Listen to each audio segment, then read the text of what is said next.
Good morning, everybody. Good morning. My name is James Reyes. I am the box office artist, professional artist for 25 years, working on Marvel, DC, Transformers, all sorts of fun stuff, film, television, video games, and 12 years on YouTube. And what are we drawing today? Well, you see it up there. You see it up there. We already discussed yesterday, we're going to draw Wreck-It Ralph's Bad Anonymous, but the big question was, which characters were we going to include today? And we had some suggestions up there. So right now, I did want to make sure that we had, for sure, Ralph was going to be there, no question. Zangief was going to be there, no question. But I wanted two more characters.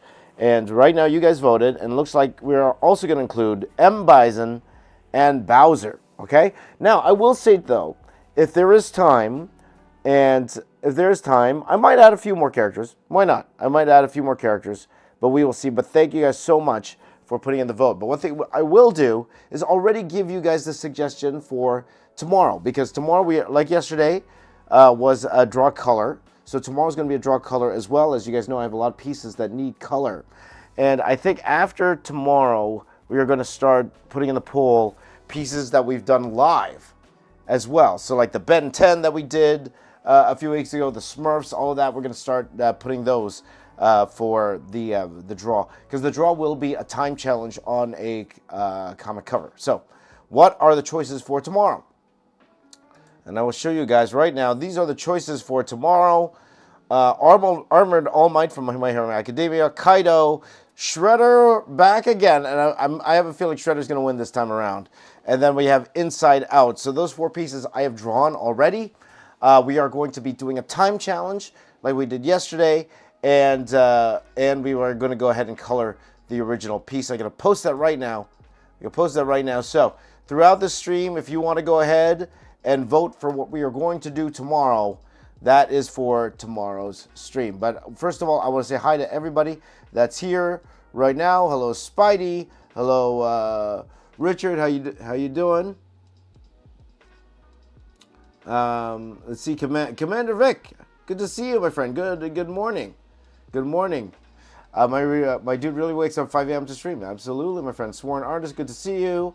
Ania, good to see you. And welcome this morning, guys, for joining in with me today. And we are going to go ahead and get started with this Wreck-It Ralph piece right away, because if I have time, I will add more characters. Right now, at the minimum four.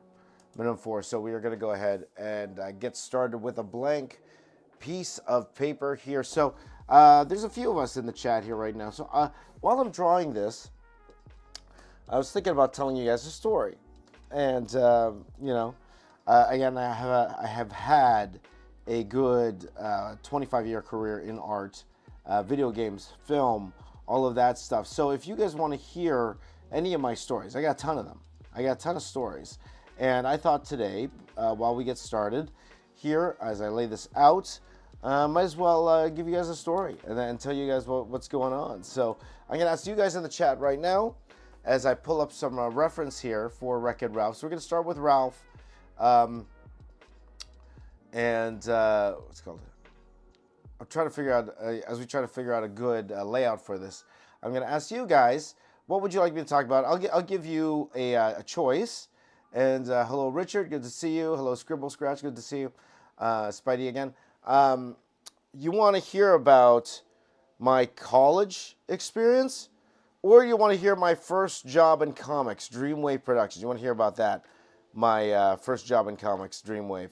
How I got in, and then, of course, how I, actually working for that particular company. I will tell you a story, Richard, but why don't you tell me which one would you rather hear about? You want to hear about my college days, or you want to hear about the very first comic company I've worked for, Dreamwave Productions? And when I say Dreamwave, when they were working on all those anime style titles, but of course the Transformers license and all of that. If you want to hear about that, let me know. Okay, Richards want to hear about the first job. Sword Artists want to hear about the first job. As we go ahead and lay this out. Okay, let me just do a quick layout here. So, part of me wants like a real action pose. So I'm thinking giant fist here. Anyone's first job? as well. Okay, so I think we're doing first job here, guys. We're gonna be doing first job.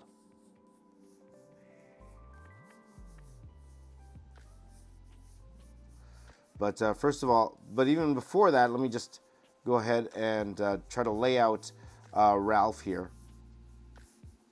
Hello, Ariane. But my first job was at a place called Dreamwave Productions. So what I'm going to do is talk about how I actually got that job in the first place, and actually what was it actually like working at Dreamwave. Okay, so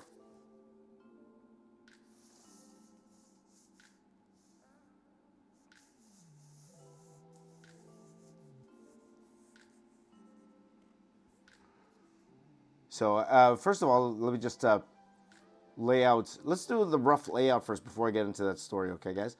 Let's just do a very, very rough layout because, like I said before, the hardest part for me about doing any sort of drawing is the layout. This is the toughest part.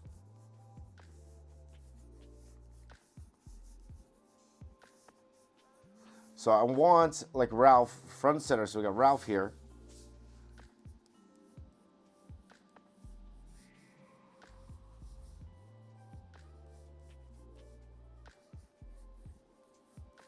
And then I'm thinking maybe we'll have and then maybe we'll do Ralph here with the big fist in the front.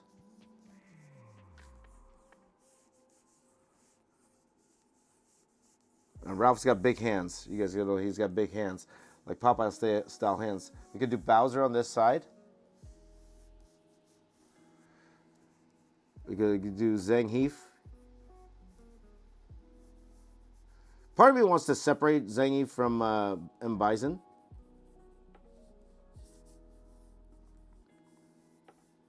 Maybe Zangief on this side, here like so.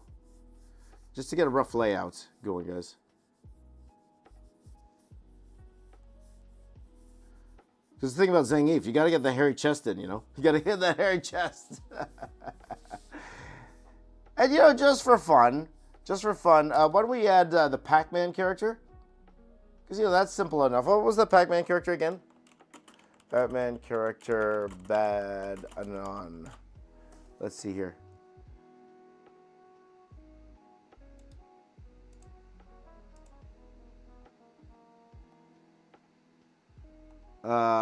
Clyde. Clyde from Pac-Man. Clyde.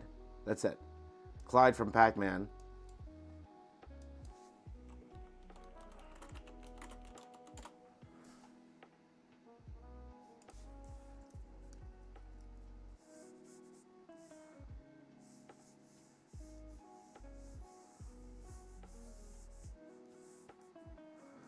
So maybe I could have Clyde like right in the middle here.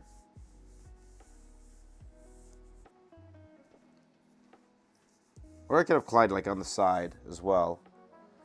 Possibility. Clyde will take like 2 seconds to draw, so usually I don't like to draw 5 characters if I don't have to.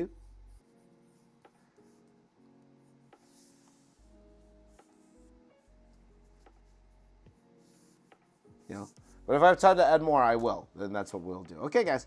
I think that's good enough. So we're going to go ahead and start sketching out Ralph here. Let me just pull up some Ralph reference. Thank you, Paintarov. Thank you so much. We draw anything from Marvel Rivals. So Commander Vic, we've done 2 streams where we've drawn Marvel Rivals this year. One that I colored that featured Jeff the Shark and the big 3, Cap, Iron Man, and Thor. And then we did one with Spider-Man, Venom, and what's her name again? Penny Parker. So we will definitely do we'll probably do 1 Marvel Rivals drawing a week, or so, 1 every 3 days or so, because part of me wants to put it all together. So Jesus says, do you ever think about doing an Arcane piece? Possibly. I think I do want to watch it first. I've never watched Arcane, but okay, let's get into the meat and potatoes here, guys. You guys want to hear my stories? I got a ton of stories, like I said, but let me just pull up some Ralph reference here.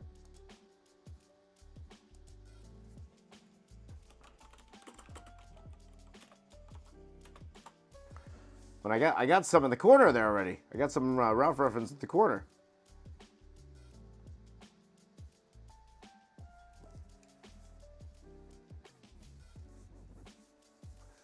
So,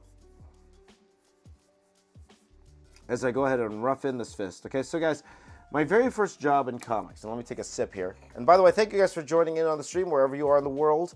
Hopefully you're safe and you know, you're happy, healthy, all that fun stuff. So let me talk a little bit about my first job. A lot of you guys who watch me want some sort of career in art. My first job was at a company called Dreamwave Productions. Dreamwave Productions, a very popular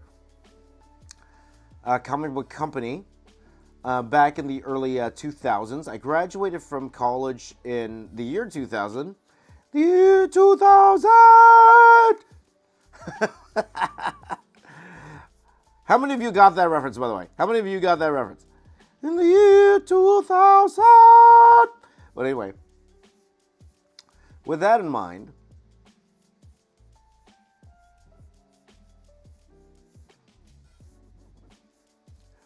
I told you guys my last year of college. That's when my last year of high school. That's when I wanted to be a comic book artist, or wanted to do art. Wanted to do art as a living. Now, the only comic book company in the Toronto area at the time, as you guys know, I'm from Toronto, Canada. The only one at the time was a company called Dreamwave Productions. So it was created by a person named Pat Lee. Pat Lee, who got his, he got his start working for Rob Liefeld. And if you look at Pat Lee's early stuff, early stuff. I watch Pat Lee shows up on the stream. Okay. If you look at his early stuff, he was a Stephen Platt clone. If you guys don't know who Stephen Platt is, he's probably one of my favorite artists of all time.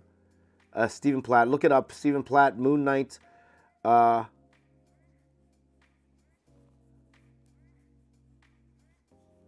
of my favorite artists of all time. He has a very extremely detailed style, but somehow in a way cartoony. And when Pat first burst onto the scene, he was more like a Stephen Platt clone. He kind of drew like him. So he worked at Extreme for a while, working for Rob Liefeld. And then he went home, and I'm not going to tell too much of his story because, I'll be honest, I'm not 100% sure his entire story. But he started this company called Dreamwave Productions. So, again, very influenced by Japanese anime. He came out with a book called I was going to say Ghost in the Shell. He came out with a book called Dark Minds at the time, which he published through Image Comics. He came up with a book called Dark Minds. And at the time, Dark Minds was groundbreaking because it was the first time people saw a Japanese animation style of art and color. I think that was even more important, was the coloring. The coloring was in a cut style, as you guys see that I'm trying to do, kind of. But it was very Japanese animation influenced. And he was one of the first ones to do it. I always say, like, whoever does it first, they probably have the edge over everybody else because they were the first ones to give it a shot. I actually also think that the second one who does it also has sometimes even a bigger edge over the one who does it first, because the guy who does it second kind of has it refined down. Like a way to think about it is think about Backstreet Boys and NSYNC. So your youngest don't even know who those guys are. But Backstreet Boys, NSYNC, you should know NSYNC. Ba ba ba ba ba. Some say NSYNC is better than Backstreet Boys, even though Backstreet Boys came first. And again, of course, Backstreet Boys was influenced by other bands of the past, boy bands of the past. In the same way, Pat Lee, his Dreamwave Productions was influenced by Japanese animation. So his very first title, Dark Minds, some would say very, very reminiscent of a title called Ghost in the Shell. Ghost in the Shell. It was very similar in that sense, but it became extremely popular. extremely popular. Now, he was from Toronto. I'm from Toronto. And his studio was in a place called Markham, Ontario. Or Richmond Hill. Richmond Hill, Ontario, Canada. So very, which is technically a part of Toronto, if I'm not mistaken. I'm not going to get into the whole geography of things. I'm not going to pretend like I know geography here that well. But with that in mind, it was the only one close by. Now, again, me wanting to be a comic book artist, back then, internet wasn't so much of a thing. Like, there was an internet, of course, but, it's not what it is now today. So the best way for anyone to get a job in comics was to go to these conventions, all right, and bring your portfolio. That's the best way to get noticed back then.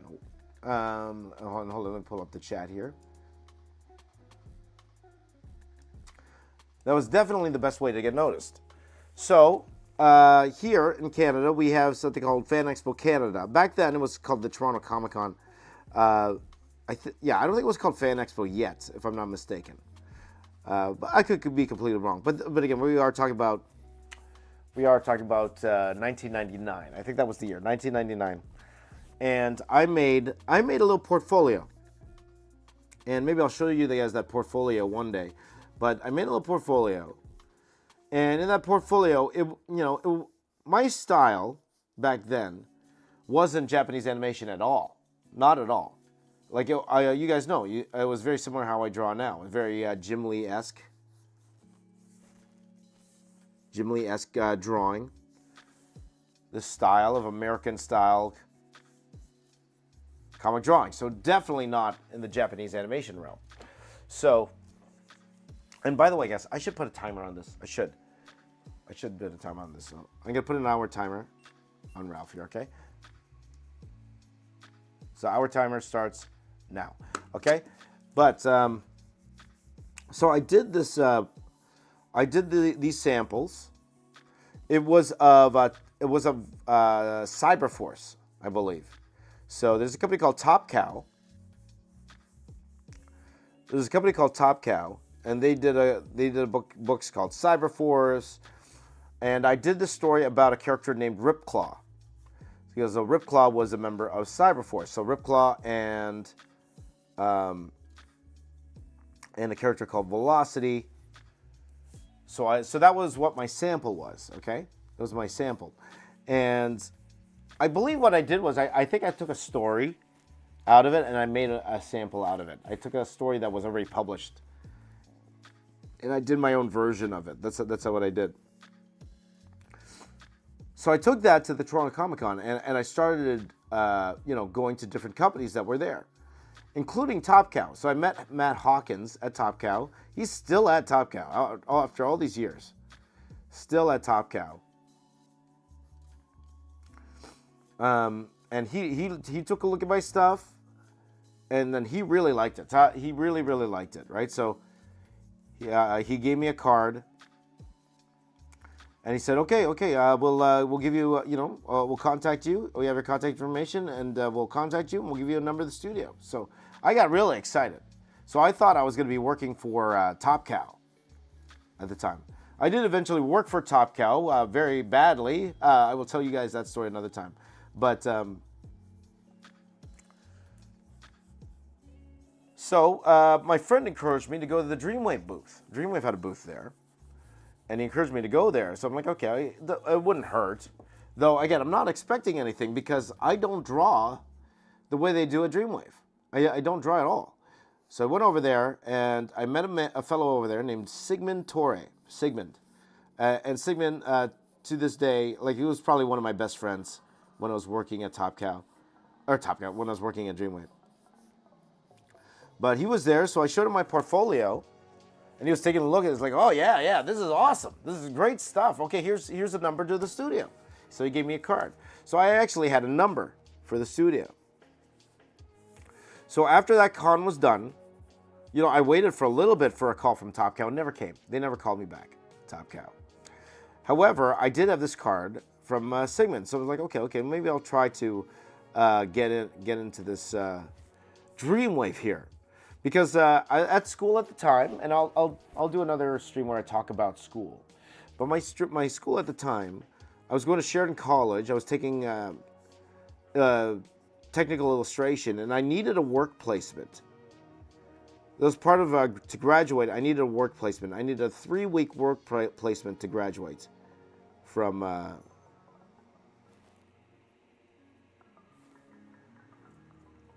college. So I was trying to get work placement. So I thought, okay, Dreamwave would probably be a great place because it's close by, and we'll see what we could do. So I tried calling the studio. All times during the day, I tried calling because I had the number. Nobody answered the phone. Nobody answered the phone.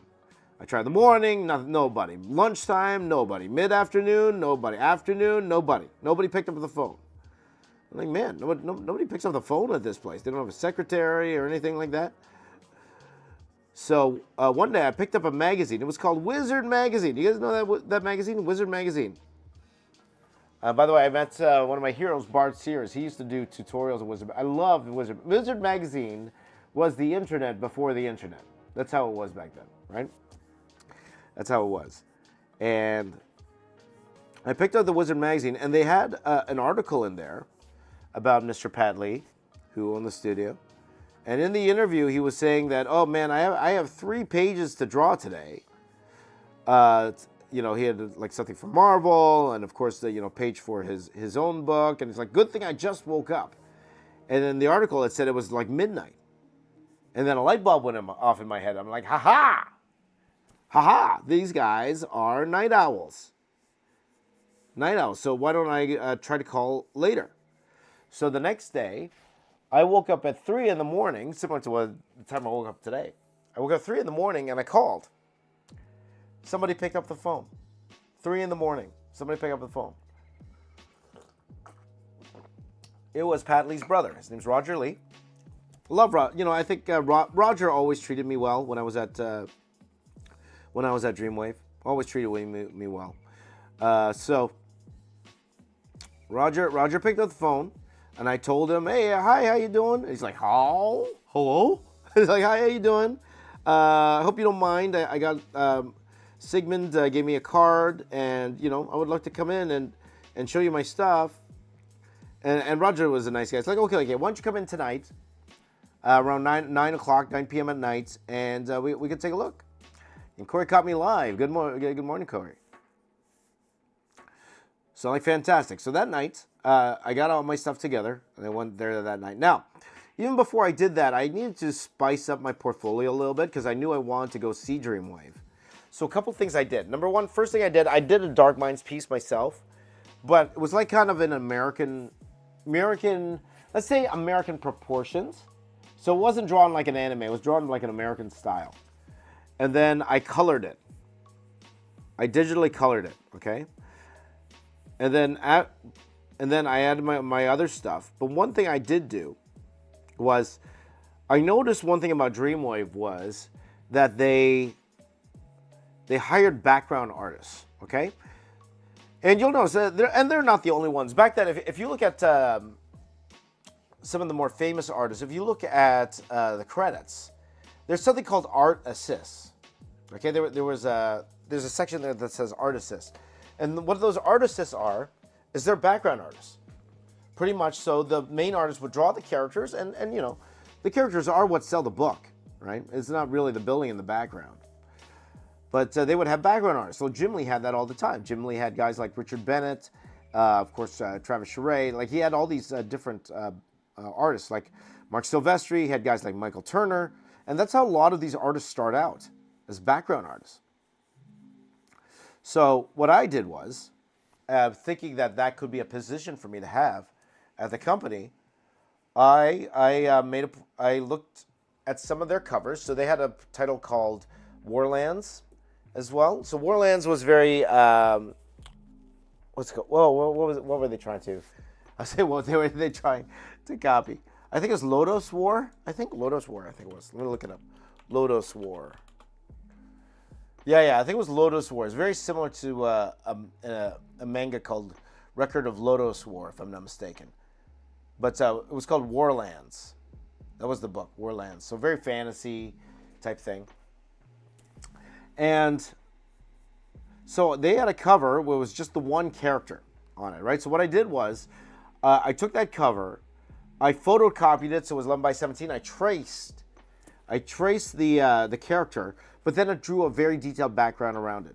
I did the same thing for a Dark Minds cover. So I think it was my friend Sigmund who drew that Dark Minds cover.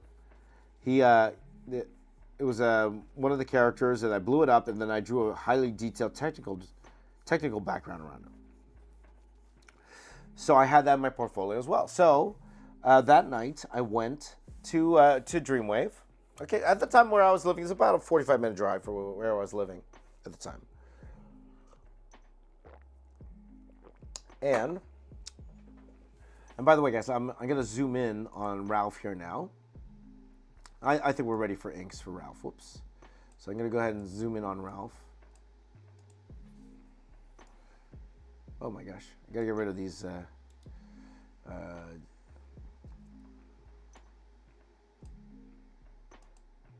And remove some of these layers I don't need here. Remove.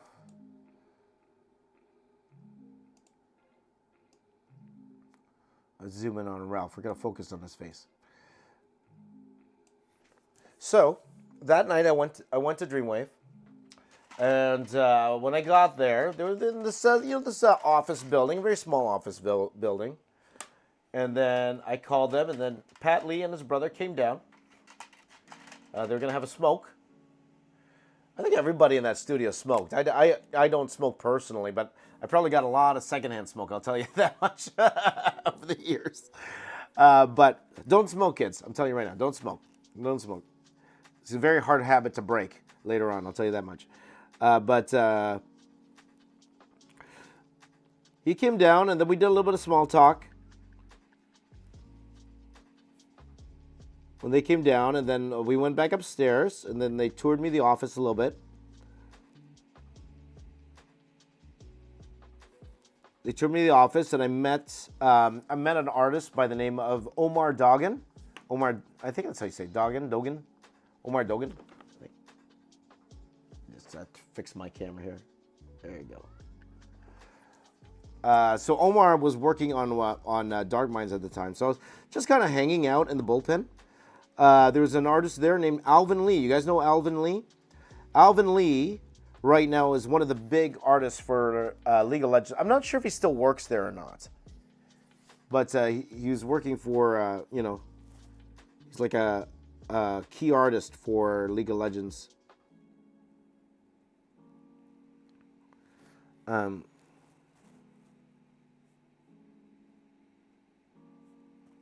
So it's interesting to see how a lot of these Dreamwave guys evolved. And we'll talk about that a little bit later. But so I met all these artists there. And then Pat brought me into his office. And then he started looking through my portfolio. And to be honest, all my sequential art, the ones I told you that got me the job at, or got Top Cow interest and all that stuff, all that was there. He didn't really care for those. It really didn't make a difference to him, those ones. Like, he just kind of passed, like, nyeh, type thing. But what stopped him? Was a couple things. First, he saw the color I did. And even though he didn't necessarily like the pencils, he actually liked the colors. So at first he's like, okay, maybe we could do something. Maybe he could do like colors for us. That's what he said at first. But then he saw those 2 pages I was telling you about, the 2 pages where I drew. Those 2 pages where I drew the backgrounds, and he stopped at those 2 pages. Like, he's like, these are fantastic. Like, thank you so much. Which is funny because to me, because when I got into technical illustration, when I got out of high school, I couldn't draw backgrounds at all. I was a horrible background artist. I couldn't draw buildings, didn't understand perspective, and then when I got out of college, I couldn't draw people anymore. So we'll talk about my college experience later on. But he really liked those. He stopped and he's like, oh, these are great. And I told him about the work placement that I needed for school. And then at that moment, when we were talking, Roger Lee busts into the room. He busts into the room, and he goes to Pat. He's like, "Hey, Pat, we have this issue of Neon Cyber. They were doing a book called Neon Cyber. Again, a lot of their books were very inspired by anime, so it was very inspired by Akira, Neon Cyber.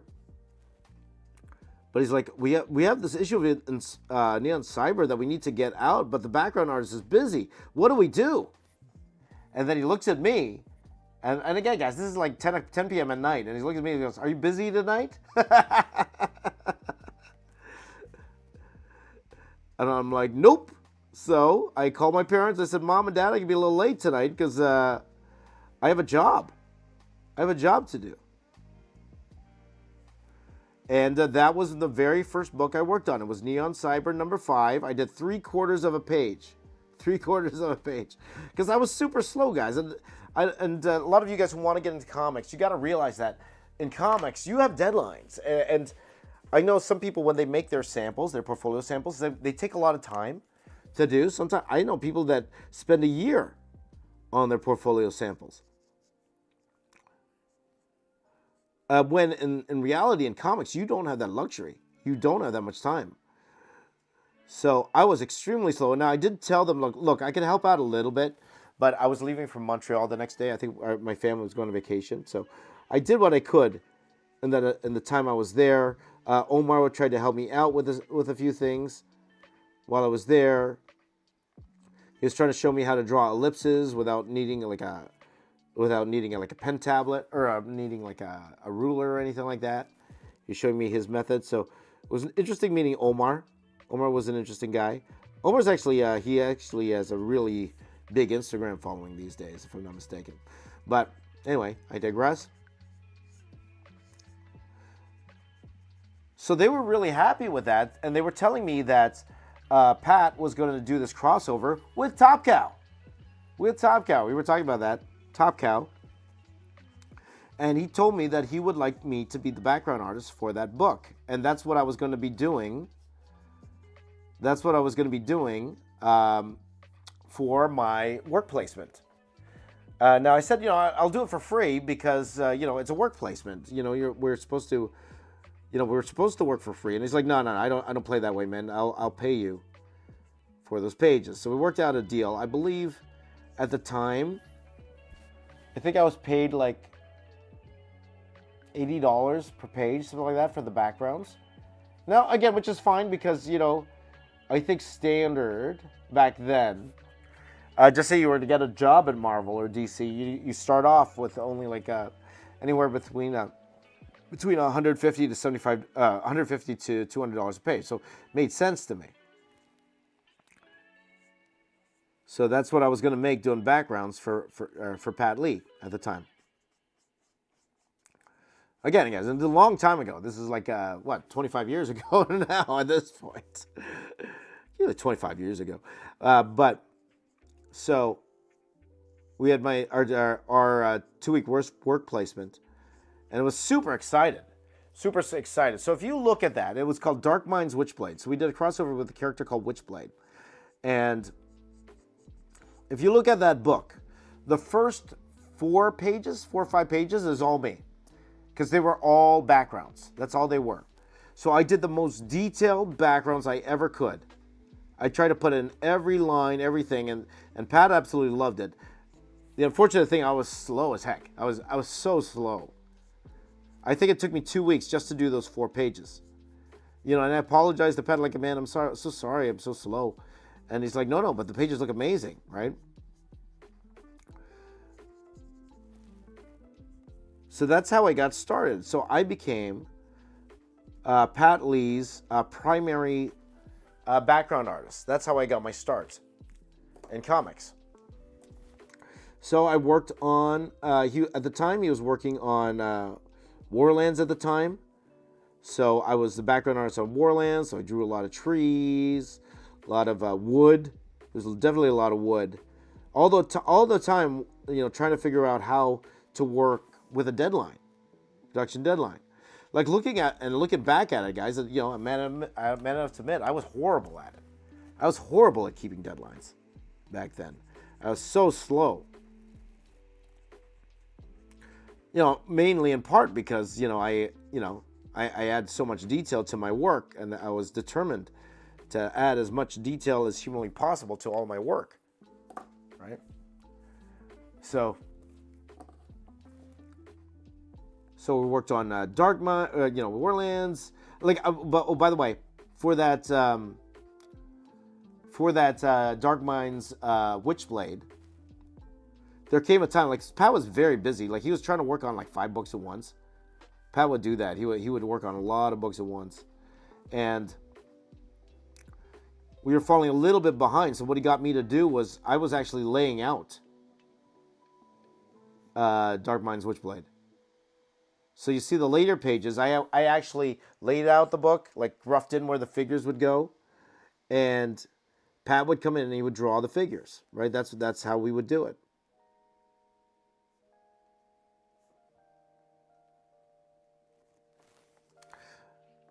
So I did that for quite a few years, actually. So I not only did that with that, I did that in the Warlands book as well. I started laying out the book for Pat, and then I started working on Warlands, and at Dreamwave, I met a lot of lifelong friends over there at Dreamwave. Sigmund, still my friend to this day. Right now, he's living in the Philippines now, doing freelance art there. My good friend Chris Saracini, who I still talk to. I'll even mention Chris was, me and Chris were in talks of recently about possibly doing some stuff together. We'll see. That still comes to fruition. Alvin, who I see from time to time. I guess I wasn't as close. A lot of those guys were really close. But again, I met guys like Alex Milne, the Transformers artist, when I started working on Transformers. But with that, let me get to that story, where we started to get the Transformers license. Okay. Let me tell you about Dreamwave, okay? Dreamwave, all of us were young at the time. It's like a frat house, as we say. And hi, you there? It was like a frat house in that sense, where all of us were very young. At the time, Pat was 25 years old at the time. And Roger, I think Roger was the oldest. No, Roger was 26, 27, something like that. He was like that. And then everybody else, I was in my early 20s at the time. And there was nobody in there over that age. So we were all very young, all immature. And it was wonder why all our books were very late. It was very late. Most of our books were late at the time. Because what would happen? Me personally, nobody came in during the day. I think there was only one guy who came in during the day. That was a fellow named Arnold Sang. Arnold, a great guy. He was, I think he works in visual effects now. Arnold. Or not Arnold, not Arnold. Not Arnold. Oh, who's the other one? The other Sang brother. I don't know if they were brothers. Oh, his name escapes me. I forgot his name. But anyway. And he got, by the way, this guy actually got me a job doing something else later on, which I'll talk about it another time. But he came in during the day, and he actually treated it like a job. So he came in during the day, and he would bring his lunch and, treat it like a 9-to-5 job. The rest of us youngins, I came in personally to the studio every day from 9 p.m. That was the time I got into the studio. 9 o'clock at night. Okay? 9 o'clock. Same with everybody else. And we would work for maybe 2 hours. Maybe 2 hours we would actually do real work. Oh, I take that back. There was another guy who came in, tried to treat it a little bit more like a regular job. His name is Rob Armstrong, good friend of mine. He's actually appeared on my channel. I actually did a cover for his Kickstarter comic book a couple years ago. But he was always a good guy. I loved Rob. He's a good guy. I think he works in data recovery now, if I'm not mistaken. A great guy.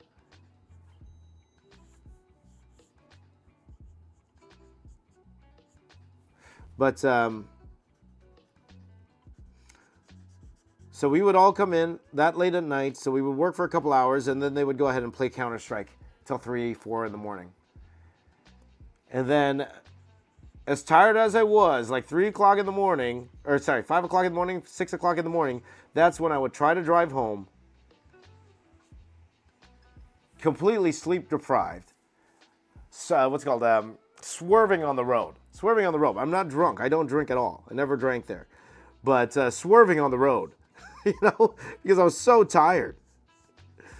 And looking back at right now, like I would never take those risks today. Being my age, I can remember going to my house. There was this lawn that I always drive over every morning. I would always drive because I'd fall asleep driving, and I'd drive over this lawn, right? But that's how it was back then. So I would do that. I remember once I was driving after going to work, and I stopped at this light, and I fell asleep, and I woke up, and my foot was on the gas. But it was a good thing I was driving a standard car. I was driving a stick. So the car wasn't going anywhere. It was just like that. And like, oh my gosh. I would never take those risks today. I'll tell you that much, guys. Never take those risks today. But with that in mind, and I drew this wrong.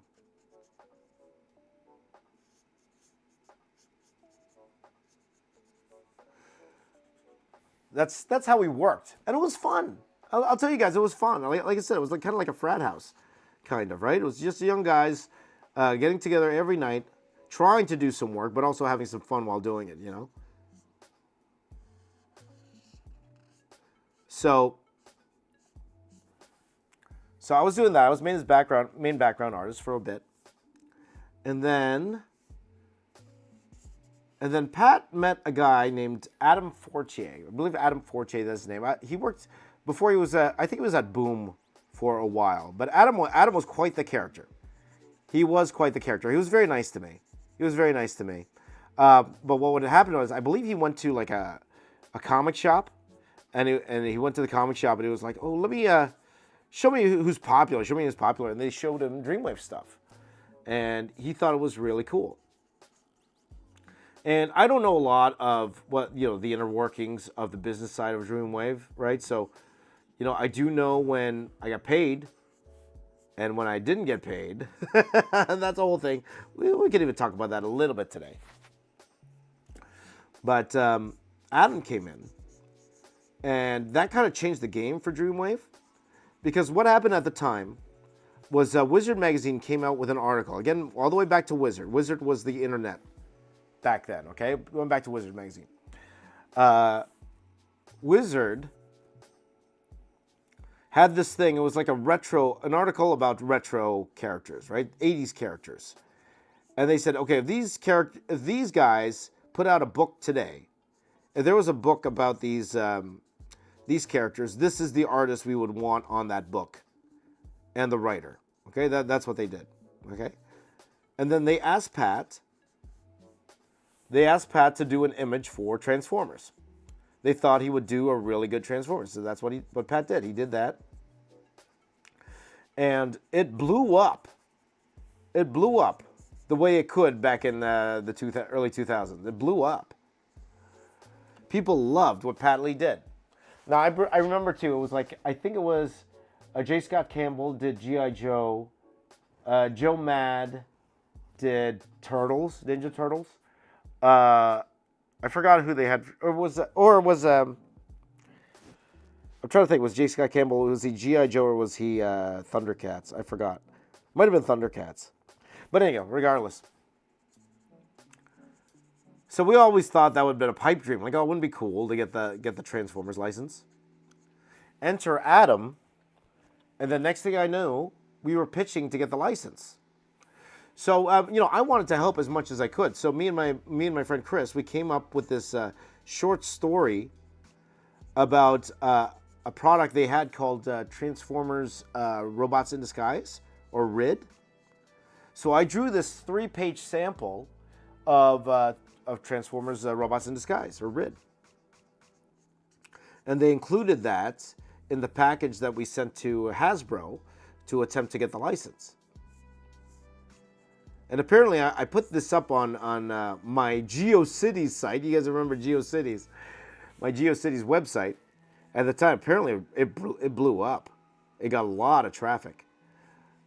But anyway, regardless.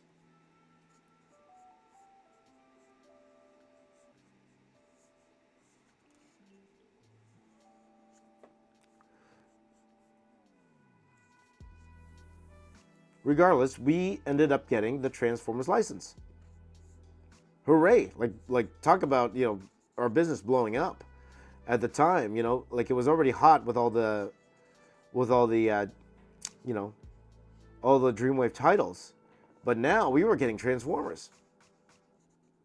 So a couple things they decided to do. They decided not to publish through Image anymore. Dreamwave wanted to become its own imprint. You know, because all our Warlands titles were published through Image Comics. Now, you know, Pat says, okay, with this Transformers, I'm going to publish it myself. Make more money. And with a guy like Adam backing them up, they could do that.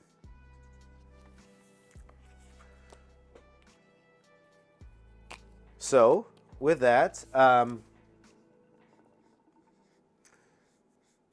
we made plans to do, you know, all these Transformers comics. And then he went to me. He's like, James, I know you could draw cars.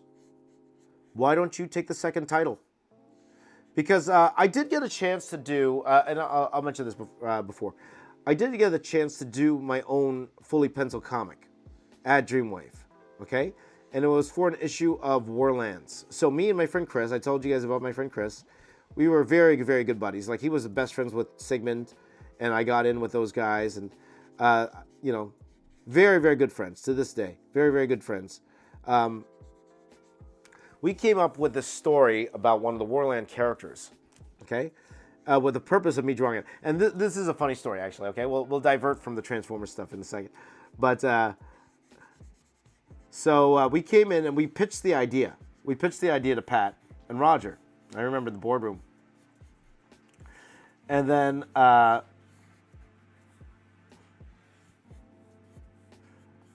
remember Chris, he messaged me later. He called me up. He goes, hey, James, Pat wants to meet. He wants to meet up to talk about the book. Like, okay, excited. So we got to the meeting, and then I went in the meeting. And then Pat was kind of annoyed that I was in the meeting. Because part of me thinks that, you know, I have no proof of this, right? And maybe they'll deny this. But I think that they wanted to go forward with the story, but they didn't want me to pencil the thing. I think that's what happened. But I was in the meeting. And Pat's a nice guy. Pat doesn't like confrontation. So he's like, okay, we'll go for the story, but James, all right, okay, I'll give you a shot. You can pencil this thing, but you know, I need you to do your best, okay? You got to really, really try to make. Yeah, he was like that. He was like that. So that's what we did. So I drew Warlands. I think it was Warlands number 0.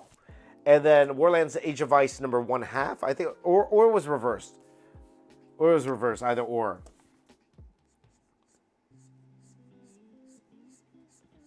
I just realized this marker's working. Fantastic. Or it was reversed.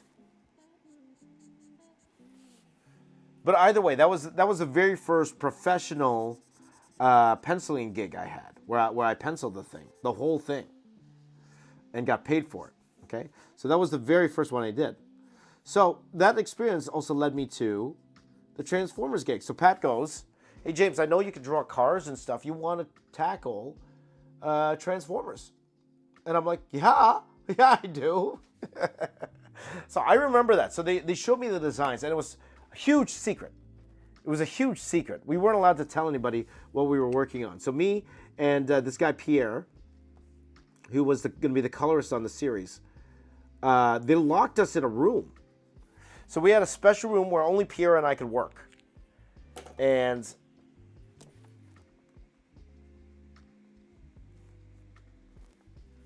$6 right now. And they showed me the designs for the toy line. It was called Transformers Armada.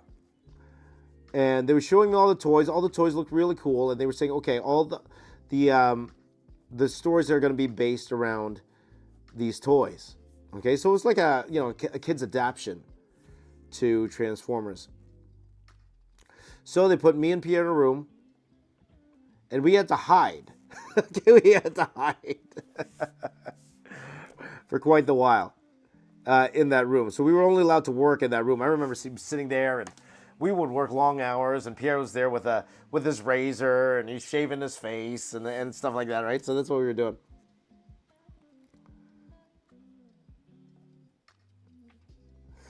At that time, there was actually like a kind of a mass exodus.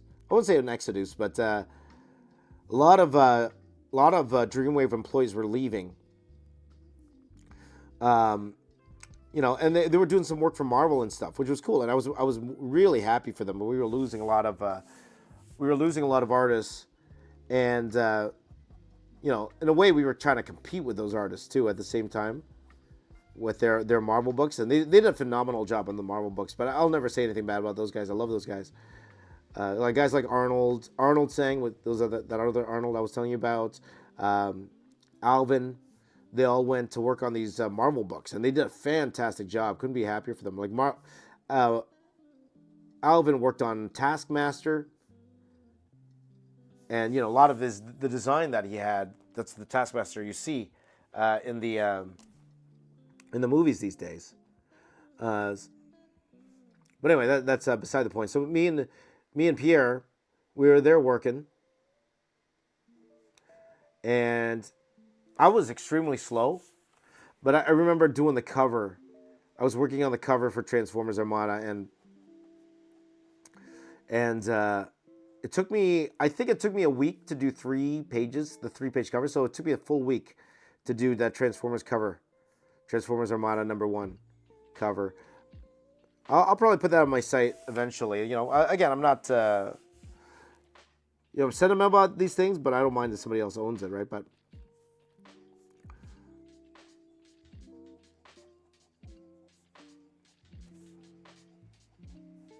But man, it was like we were rock stars, man.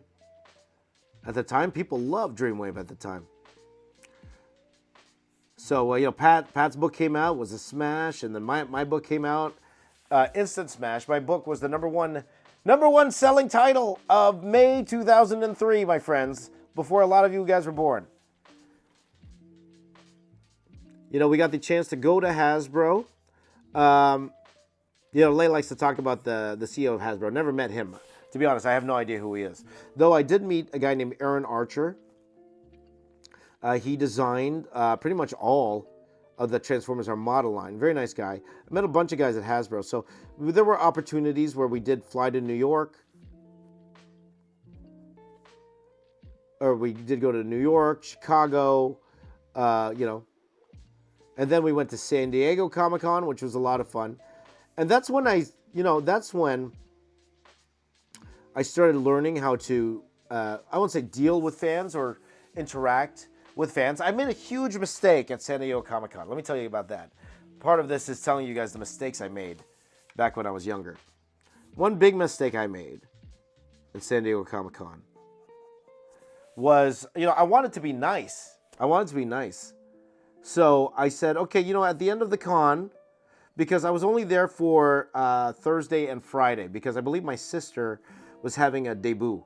If you guys don't know what a debut is in Philippines, when a person turns 18, they have this big party. Or when a girl turns 18, they have this big party. So my sister was having a debut that weekend. So I couldn't stay at the Dreamwave booth the whole time. So I said to Roger, okay, the last day, between this time and this time, I'm just going to do sketches for everybody. Sketches. So I had this gigantic line of people wanting sketches from me. And me, being me, I didn't realize how long these sketches took. And it took me a long time per sketch. Like a good, 20 minutes at least per sketch. And I had all these people waiting in line. They spent their entire, last few hours of the con waiting in line for a sketch from me.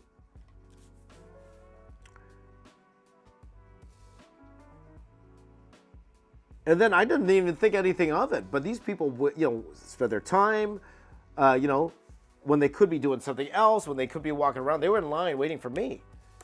And I kind of, well, I didn't say I didn't care, but I didn't realize. And then at the end, I just kind of like stopped the line. At a point, I was like, "Okay, cut the line." And then those guys were upset because they were waiting for so long. And then when the con ended, I was just like, "Okay, let's just stop." And there was still a whole bunch of people waiting in line for me. So those people were waiting there 3 hours for a sketch. Never got a sketch from me. I think that's one of the worst things I've done professionally, was leave those people hanging there. And then I realized, oh man, I shouldn't have done that. You know, what a joke! What a joke! If if you heard somebody do that today, it's like, what a joke. You know. At the very least, those people that were waiting, we should have went to a coffee shop or something, and I could have finished their sketches there. But I was just like, oh no, I'm done. I'm getting out of here. So you live and learn, and that's what I learned. Okay, these sketches take time. I can't give sketches to everybody. So there were times at cons where I would have a little list. I could only do this many, and I would just sit down and draw them. And I wasn't even charging for them. They were free. No wonder my line was so long. I wasn't charging for these sketches. Now I know better. Now I know better.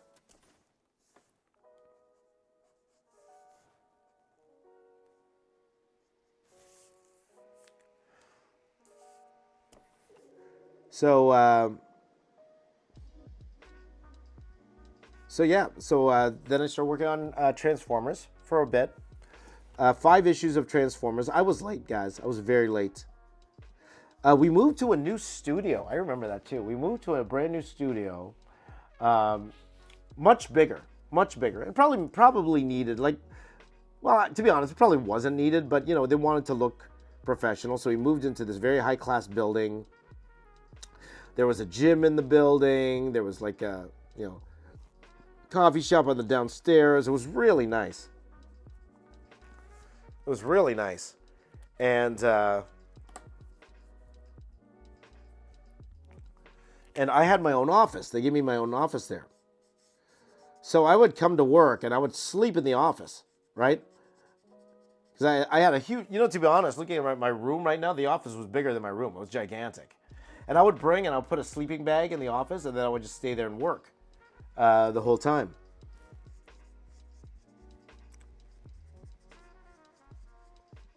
And then I remember one time too, I would go there days at a time. I would just stay at the office, and then my dad would call me up, and he's like, "Hi son, how you doing?" I'm like, "Good." And he's like, "Oh yeah, I'm just wondering if you're still alive." Because I literally have not been home in 3 days because I was sleeping in the office at work. Yeah. So Chris Hawkins said, "Man, that was MySpace and Hotmail days." There you go. So,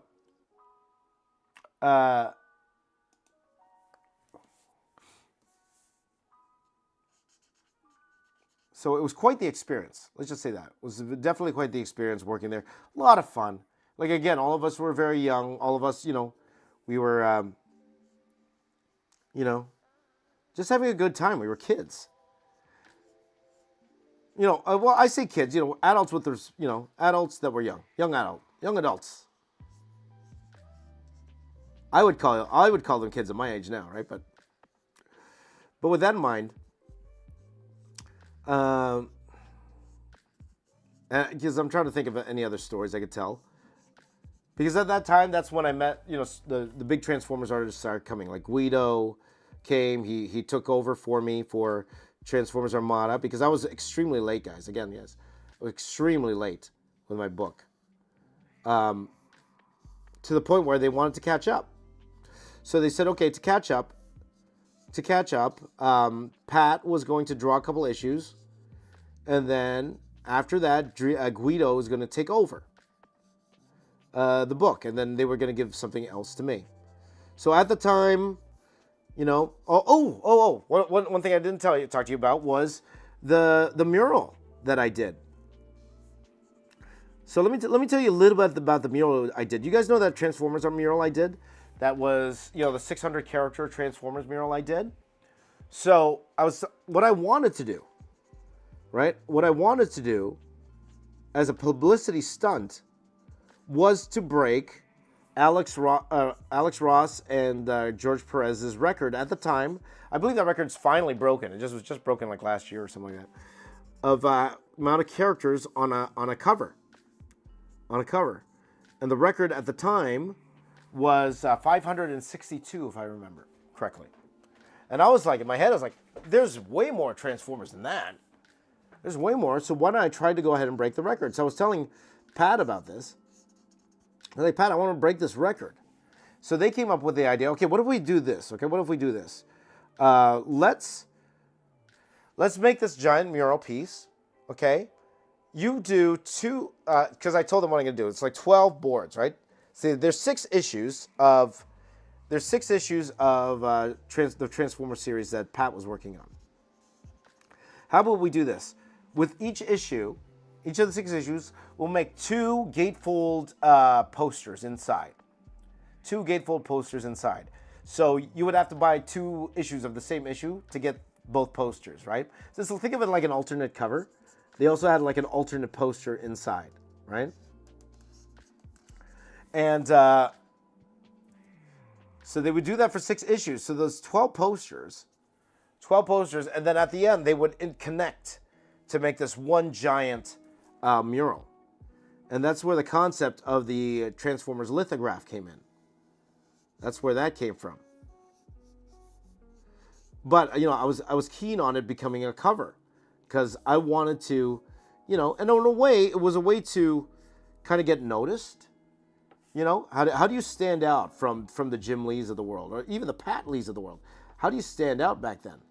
It's very tough. And I thought a way to do that was do something original like that.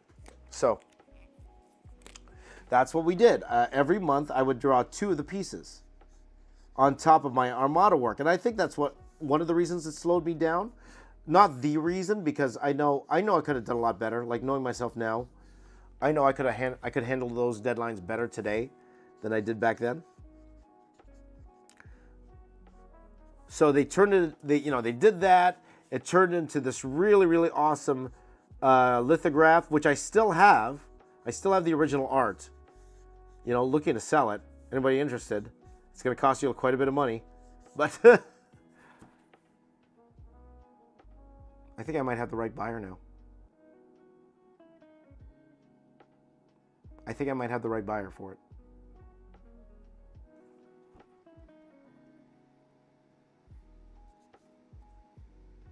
It's all in the brain, guys. I think I have the right buyer for it. I just realized in my head. It just flashed. So thank you guys. Okay, I'll get back to you on that. I'll give you an update if it actually happens or not. Okay, but anyway, I still have that piece, by the way.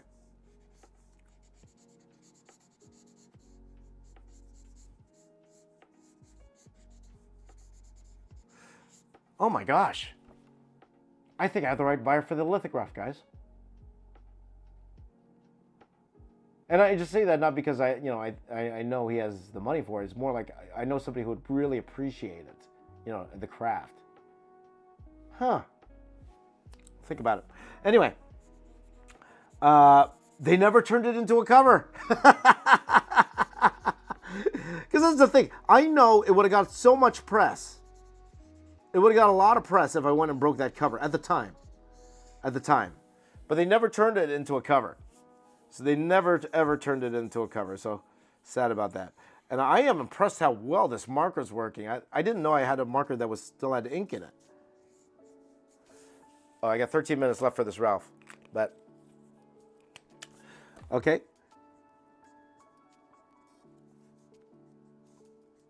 But anyway, I was very slow. So the plan was I was going to, so that's how they were going to keep back on schedule. Pat was going to come over, draw 2 issues of Armada, and then Guido was going to come and be the regular artist. I would still stay on as a cover artist, and then they would give me something else to do. So me and Chris Saracini, my partner in crime, my writer, we came up with well, Chris, I won't say you guys know I'm not much of a writer, but Chris came up with this fantastic story about Optimus Prime. So at the time, Chris was writing both series. He was writing Pat's series, he was writing my series. And he came up with this amazing concept for an Optimus Prime series. And this is what we wanted to do. We said, okay, me and Chris, we wanted to do this Optimus Prime series. You know, give us time, let me finish the whole series before we release it. And, you know, we came up with this an amazing concept. And I would have been able to go design heavy on this thing. Like, I was going to design Optimus Prime as we visited different worlds. So I was going to have all these versions of Optimus Prime that I personally would have designed. It would have been an amazing series. And I say that as a guy who's not really, you know, I say it would be. I don't know if how well received it would have been or not, but it sounded amazing. Like, the pitch was really amazing. So that was the initial thing. Like, me and Chris were going to work on that book. But then, you know, at that time, a fellow named James McDonough, I think that was his name, he came in and started working as a producer at Dreamwave. He started writing the main Transformers title. He went on under the alias Brad Mick. I believe that was his alias at the time. And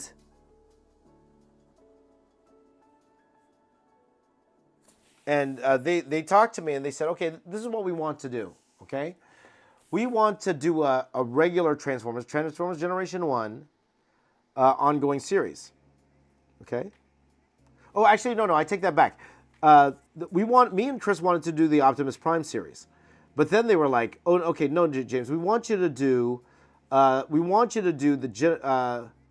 Generation 2, the G2 series of Transformers. So I was going to work on Transformers G2. I'm like, okay, that sounds pretty good.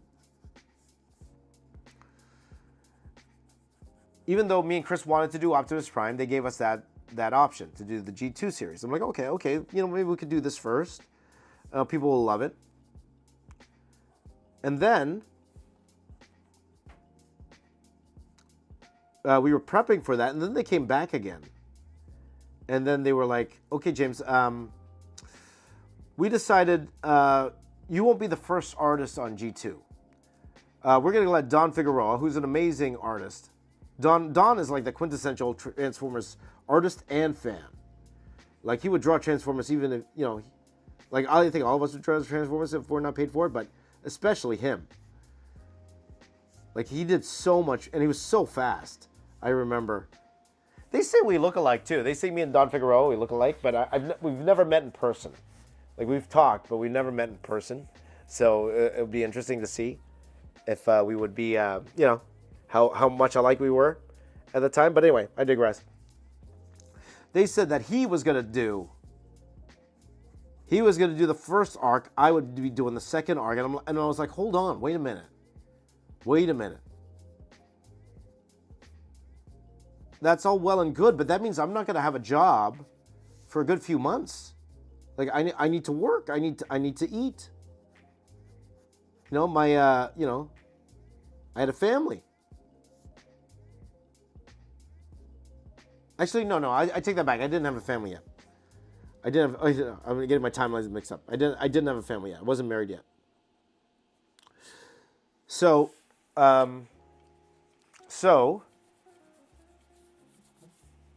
the time, I was talking to a fellow, a very popular writer at the time, Warren Ellis. I think he's, to be honest, I think he's canceled today, if I'm not mistaken. So I was talking to a writer named Warren Ellis, and I'll get deeper into this story about working with him later. But he was looking for an artist for his book that he was doing with DC. It was called Tokyo Storm Warning. And he wanted me to be the penciler on that book. And I, you know,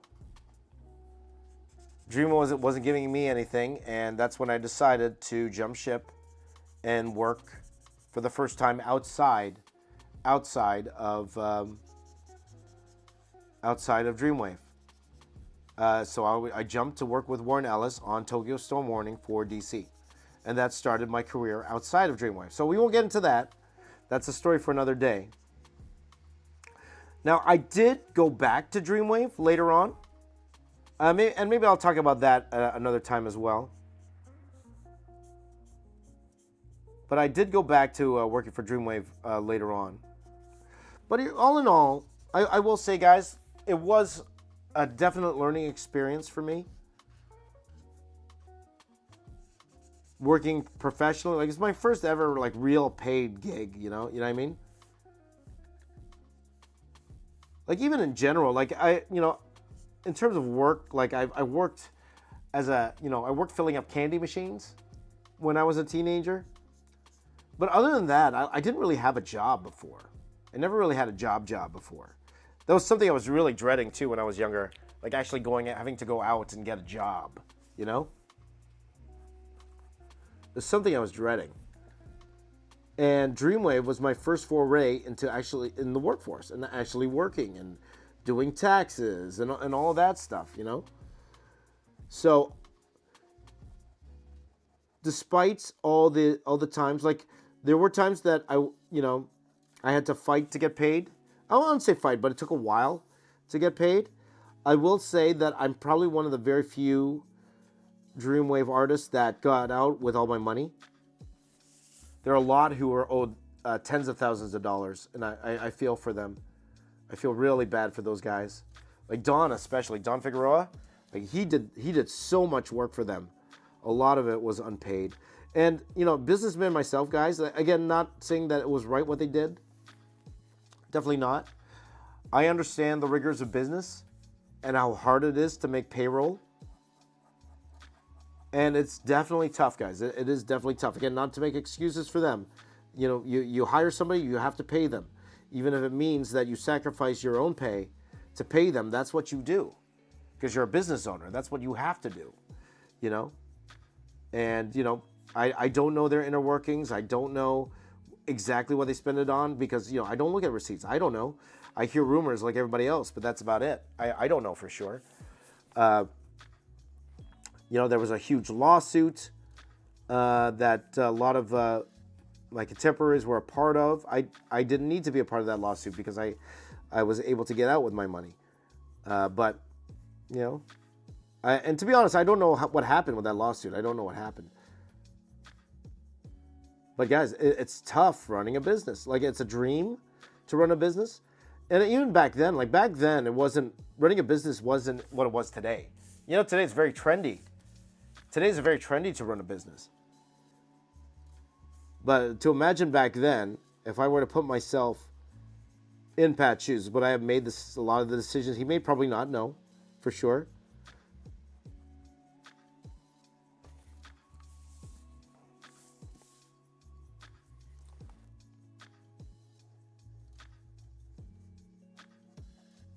But, it's very tough. It's very, very tough to run a business. It's very, very, very tough.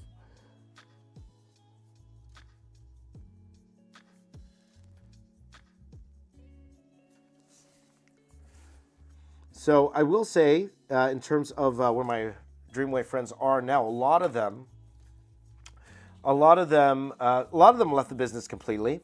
A lot of them went into video games. A lot of them went back to school. A lot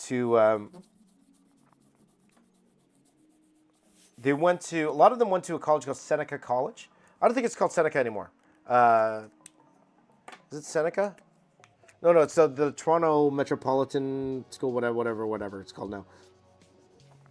A lot of them went there where my friend and prolific Marvel writer, Jim Zub, he ran the video game program there now. I think he's like the overall animation director now.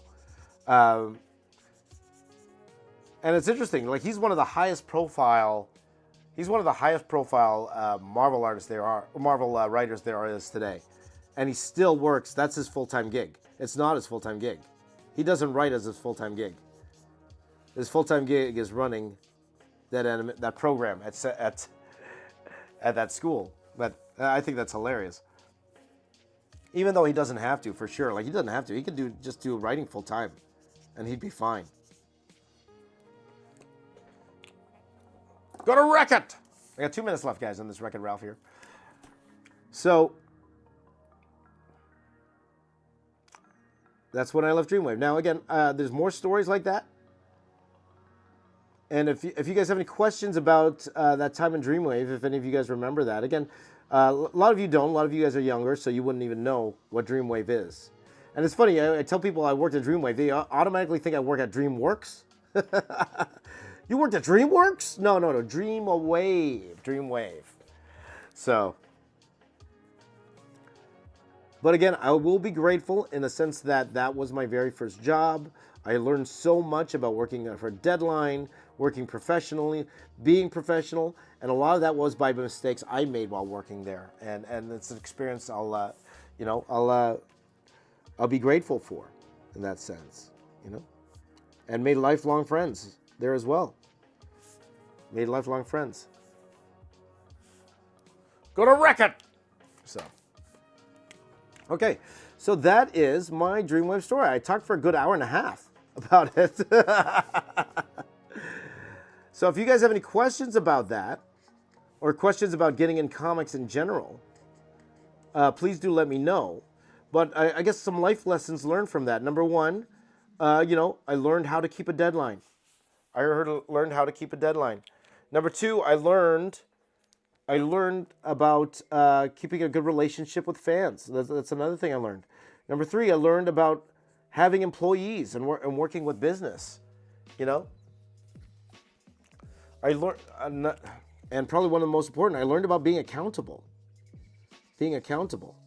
And one thing what did happen in Dreamwave, guys, because if you saw my Transformers stuff back then, I was known as the guy who couldn't draw humans. I couldn't draw humans. And let me tell you that one last story there, because it fits in with the Dreamwave stuff. Okay? One last thing, and then we'll go to the comments here. There was a time where the first two issues I did of Transformers Armada were great.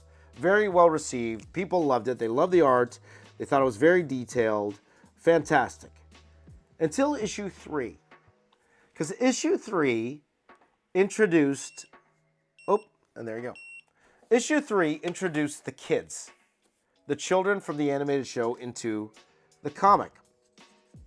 Now, so they were a huge part of issue 3. Now, what I was going to do is I was going to go ahead and... I drew them in my Jim Lee-esque style. My Jim Lee, Travis Charest style that I love doing. And then Hasbro saw that, and they were like, "Oh, okay, this is okay, but can you make it look more like the cartoon?" Because it was an adaptation of the cartoon. So I got a little upset, little ego going on there, and I'm gonna show them. I'm gonna draw the crappiest looking humans you've ever seen. I'm gonna draw it like in this weird anime style, and they're gonna look at it like, okay, no, just go back to what you were doing. That's what I was hoping for. And then so I redrew these pages. They showed it to them, and they loved it. And I was like, oh no, they loved it. And now I was stuck. I had to draw the rest of the book with those kids in that style. And for years, I had the stigma. James Reyes draws great robots, but don't let him anywhere near humans. Yeah, that was a bad idea, Gun Hunter. That was a bad idea. Don't let him anywhere near humans. And they were even telling me, James, why did you do that? You just needed to alter the faces a bit. You could have drawn the stuff. And it's like, ugh. So for years, I had that stigma. James Reyes cannot draw humans. You look at all the message boards. Don't let James Reyes anywhere near a human. Don't let him anywhere near a human. So...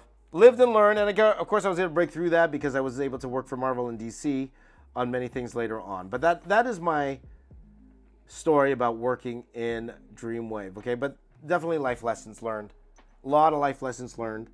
You know, you always wish things turned out better, but if they did, maybe I would have been one of those guys who didn't have all my money, you know? Maybe I wouldn't have gotten all those opportunities I did, you know? So I consider all experience. Everything is a learning experience. Everything led me up. Maybe I wouldn't be a YouTuber today if I was still doing that stuff, you know? Maybe I wouldn't be.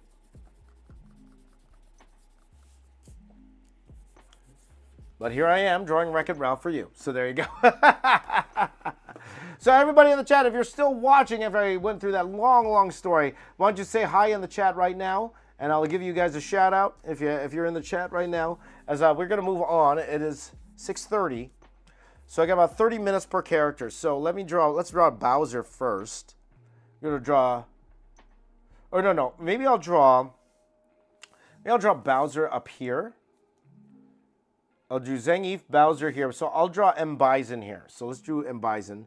We're going to give myself a timer of 30 minutes for M. Bison. Because again, guys, we're only going to go till 8 o'clock. M. Bison. So hello, Lay. Good to see you. Cage Cat. Good day from San Antonio. Love San Antonio. Absolutely love San Antonio. I miss San Antonio. I'm hoping my buddy Apple brings me back to the Alamo City Comic Con. One of these days, my friend.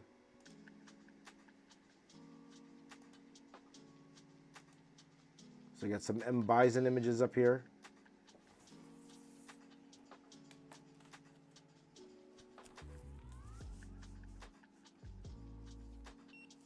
Start that. So good to see you. What's up, Kirka from Cleveland, Ohio? Welcome, my friend. Curly, good morning, as usual. Up and Adam, what do you do this early in the morning, Curly? What do you do this early in the morning? By the way, guys, if you're drawing your own version of this, I'd love to see it. Feel free to tag me on all social media, as well as joining the Discord. Don't forget to join the Discord. The link is in the description. Don't forget to join the Discord. And we will go from there, okay?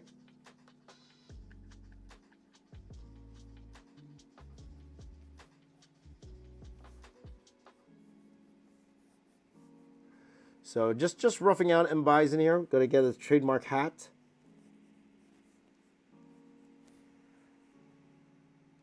There. Let's see here.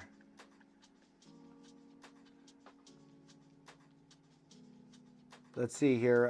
Lay, I missed your comments earlier. To be honest, I didn't look at the comments at all. But I know you're really into that CEO of Hasbro at the time. And again, I have no idea who he is. Titan says, I've been watching some of your old tutorials, and they're awesome. Thank you. I'm glad you find them helpful for sure. They are what's called, even though they're old, they're systems you could still use even today for sure. So I'm very, very happy you found them useful. Those are definitely more evergreen content, guys, like my older tutorials. So if ever you guys are in need of a tutorial, that's definitely something that probably could help a little bit.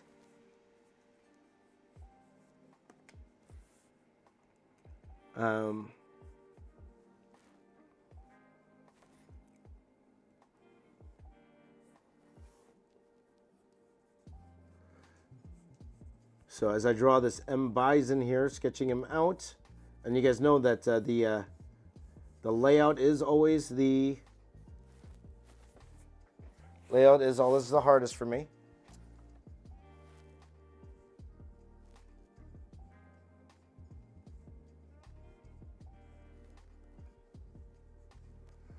So let's just lay that out, and then I will get to your comments, guys.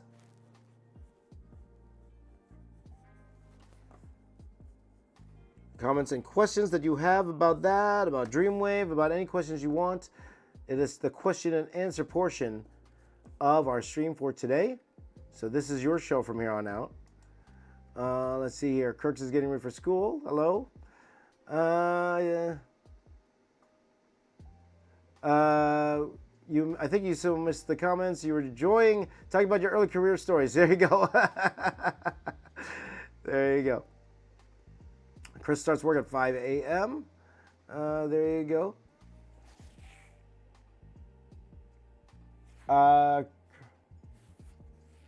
You do GTA game photography. There you go. You have a brother, he's drawing characters like you. Maybe you could check his arts. Oh, man, you tag me, my friend. Tag me. Justin Green says, looks sick. Thank you very much. Yeah, so.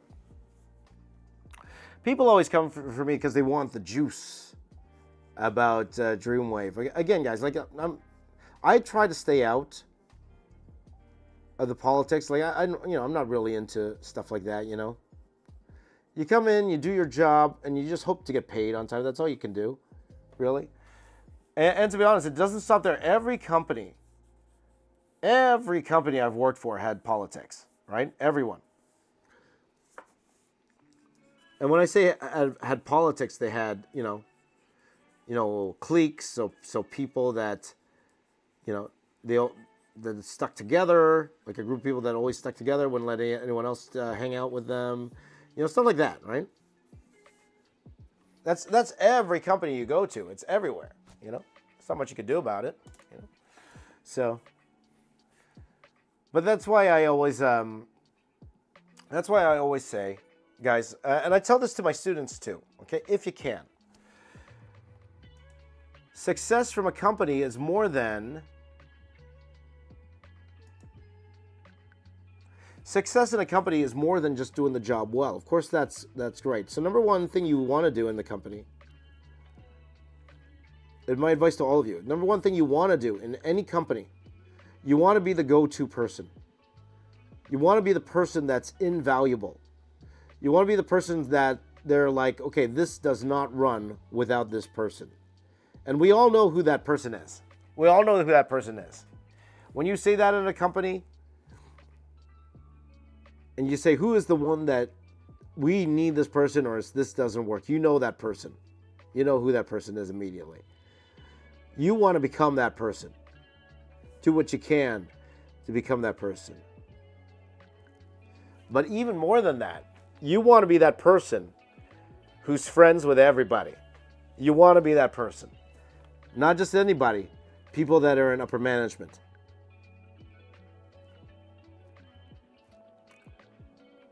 Because if you're able to make friends with those that are, quote unquote, higher than you, right? They can make those decisions. Your faults are easier to be overlooked. Let's just say it that way, right? That's just the way it is. That's just the way it is. So if you're an introvert like me, and it's no joke, guys, I am an extreme introvert. You put me with a group of, put me in front of a crowd of like 5,000 people, no problem. I could talk. 5,000 people, I could talk, no problem. You put me with like 5 people, I'm the quiet guy in the corner. I go in the corner. I can't talk to anybody. It's a completely different thing to me. Right? Some people find that weird. But that's me, right? I have a hard time, making conversation and all that stuff. Especially if it's somebody I don't know. If I don't know them, it takes me a long time to warm up to somebody over there, right? So you want to be invaluable, and you want to make friends with the right people, and that will help you get ahead in your job. It will, or at least it will put you in a better position than a lot of people out there. It's sad that that's the case, but it is the case. It is, no matter where you go. So.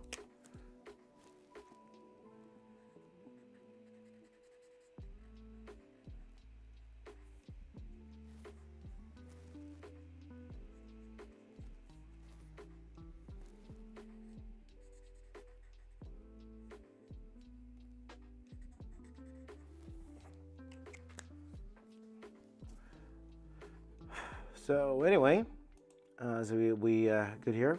Kate Chats is a good advice. Thank you. Let's see. Chris said I submitted a few commissions for Star Wars stuff yesterday. I think it's some of my favorite work you've ever done. Oh, really, Chris? Okay, I'll take a look at that, and thank you for that. I appreciate that, my friend.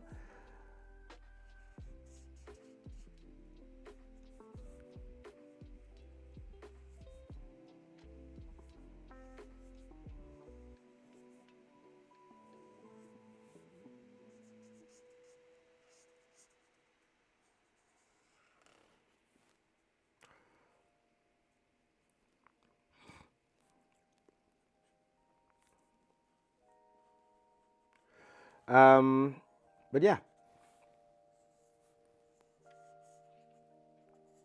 Now I'm out of stories. Woo! Let's see here. Just want to ask if you could recommend any good reference pose sites, please. Want to draw a Kuma from Street Fighter for a friend, but most poses I find online are very generic. Well, a couple things you could do. Number one, you could try it yourself. Go grab a camera and try to pose yourself. And to be honest, that's probably the most ethical, as we say, things you could do. Or, you know, to be honest, I'm not too sure. I'm not too sure. Like there are like a lot of life drawing sites online, but in terms of actual posing, not much. Like you know, you have a bunch of guys like even Jazza has a product where where you can it's like photo reference of poses. But I want all of you guys, especially you young artists, I want you really to start, you know, practicing so that one day you don't have to look at reference when you think of poses. That you could just start sketching on a page and get to the point where you don't need to really look at anything to start making a cool pose. But that comes with time. I'm not saying that's an easy thing to do. Definitely not. Even me, sometimes I just need, you know, it's really hard for sometimes to come up with something cool. But the hope is, if you're able to do that, guys, if you're able to figure out how to do a pose without having to look at anything, that's when your speed's going to triple. It's going to triple, guys, at least. Like, because you're thinking of guys like Jim Lee, you're thinking of guys like... oh,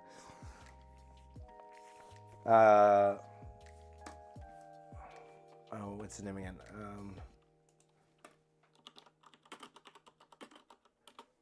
Kim Jong-gi, just to make sure I had it right. Kim Jong-gi, you don't need to look at anything to make the pose. You just do it, you know? If you could get there, you don't need to look at anything for a pose, then sky's the limit for you, man. But again, easier said than done. It takes time. It definitely takes time. So I just need to get super mad when I do my Itarakuma. I hear you, brother. I hear you.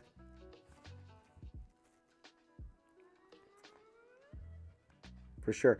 But in terms of pose size, but again, not that as long to look at reference, of course, look at reference.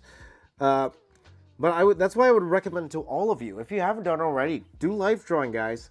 Life drawing. There are tons of life drawing sites online. There are tons of them where they have models there, fully clothed models there, and then they have a timer for poses. And you go there, and then you draw what you see. You know, I think it would be fun to do that one day. Like we did that before when I had a Patreon.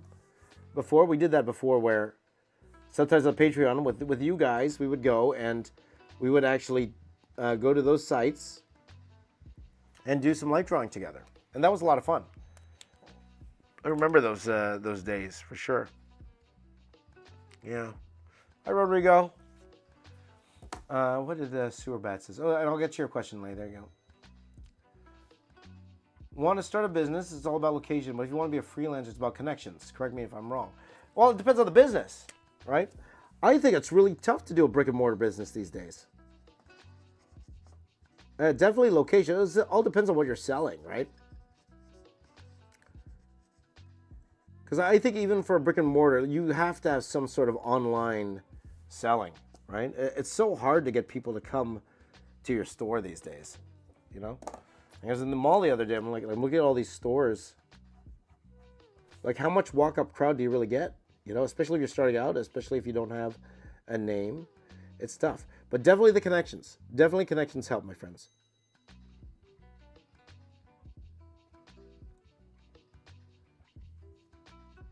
Maybe that's something we could talk about tomorrow. If I were to try to get into comics today, how would I approach it? I believe I talked about this before. I have talked about something like that before. But we got to go in depth. What would be my steps? James Reyes' steps to try to get into comics in 2025. What would be my steps?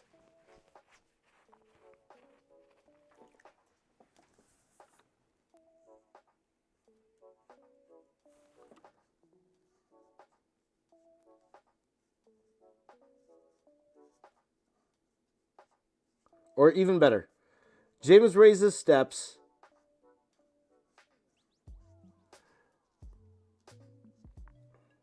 Oh, wait, hold on. Is he wearing gloves? Is he wearing gloves?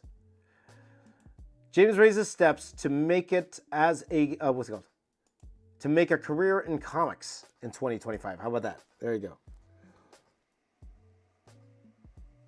Maybe we'll do that tomorrow, okay? That will be the subject for tomorrow, guys.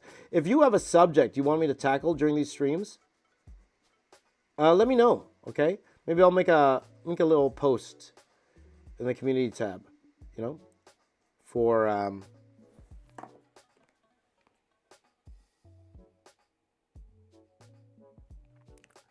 I'll make a little post for you know, topics we could talk about, because that would be an interesting one. How would I personally try to get into comics in 2025? When I say get into comics, earn a living out of comics, out of comic work. And maybe that's even what I'm doing right now, you know? So.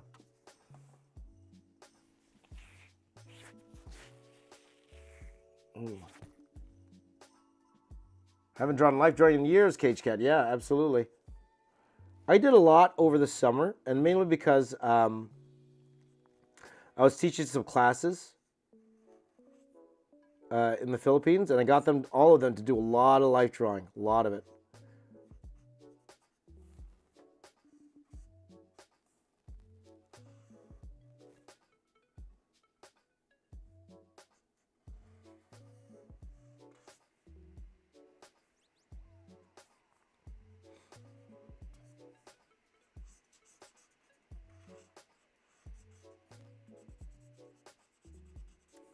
And it is quite a bit of fun, you know.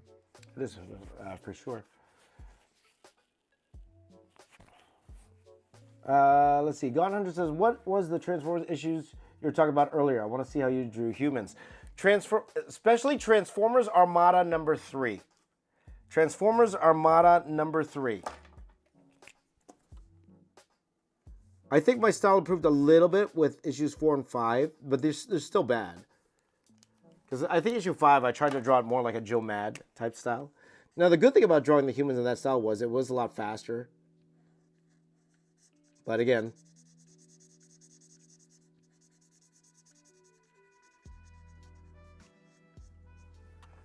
not as good. Not as good.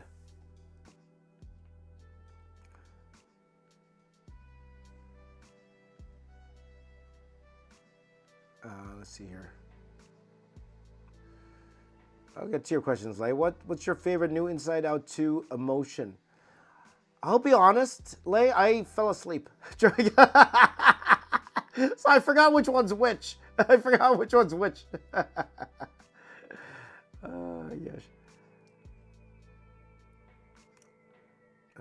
Let's see here. What would be the coolest James Reyes What If episode? I like that question, actually. You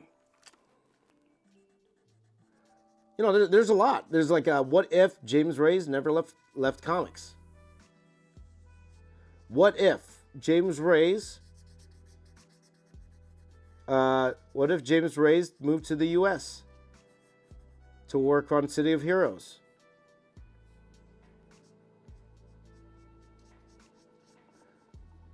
What if James Reyes never started YouTube? What if in 2019 James Reyes never did the Star Wars mural in 2019? And the reason I say that is 2019 was when I hit 1 million subscribers on my YouTube channel. And my channel, it was never hotter than in 2019.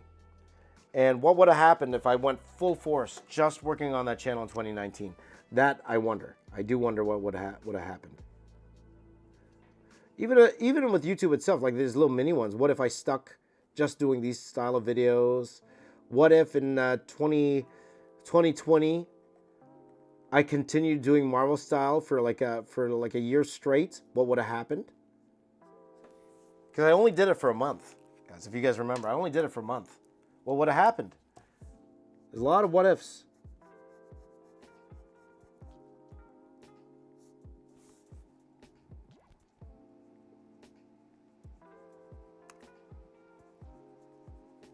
What if James Reyes tried to be a doctor instead of an artist? What if? Cody says, James, do you do commissions? I do. So let me just show this quickly for my friend Cody. Here, I will show this quickly again. And again, guys, I need to get this site up. Oh my gosh, it's bothering me so much. So I'm just going to show you this quickly. For those of you interested in commissions, I have 3 that are official that I need to actually do this week. That they already paid for and everything, so I need to actually go ahead and do them. But this is my website, James Reyes Media, jamesreyesmedia.com. I will actually have something on the homepage for commissions that you can click. But until then, hit contact. How can we help? Put your name, email, and then it says choose an issue. And I have something here called commission request. And then write in your commission there, okay? What do you ask for in the commissions? Well, in the opportunities here, I do have something that says commissions here. If you could answer this would help a lot in me determining how much I would charge for your commission, okay? And again, a lot of it has to do with, think about, here's what you guys do when you think about how much you would like to offer for me. Think about how much time you think it's gonna take me, okay? Think about what you wanna use it for. Think about what time it takes me, like how many characters, and then you think of my experience, okay? There's a lot of comparables online. I got a lot of friends that sell commissions as well. I'm pretty much going to charge as much as they are for a commission, okay? So just think of it that way before, you offer me something. Like and again, not to put shade on this individual. They just don't know. I had a mother that... wanted to get a present for their son, and it's obvious they never bought a commission before from a professional artist, and that's fine. And then we'll go back to the scene here, and that's fine. But the mother was asking me to draw 100 characters on a 24 by 36 board, and then they wanted me to do it for $50. So you get, so for those you don't know, like how long, just ask yourself, for example, how long would that take me to do? How long? At least a week,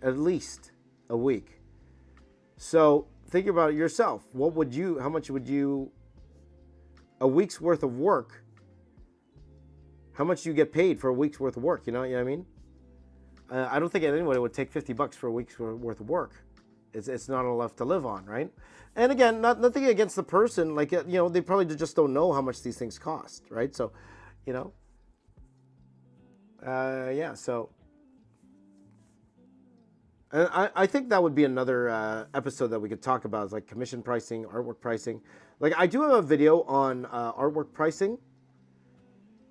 If you look it up on my channel, there's a video I have there about how much people make. And now again, that video is old. I did that video back in 2016, I think. I tried to do it in a very worth it style. Okay, I think that's enough for M. Bison, guys. So let's go ahead and draw Zangief here.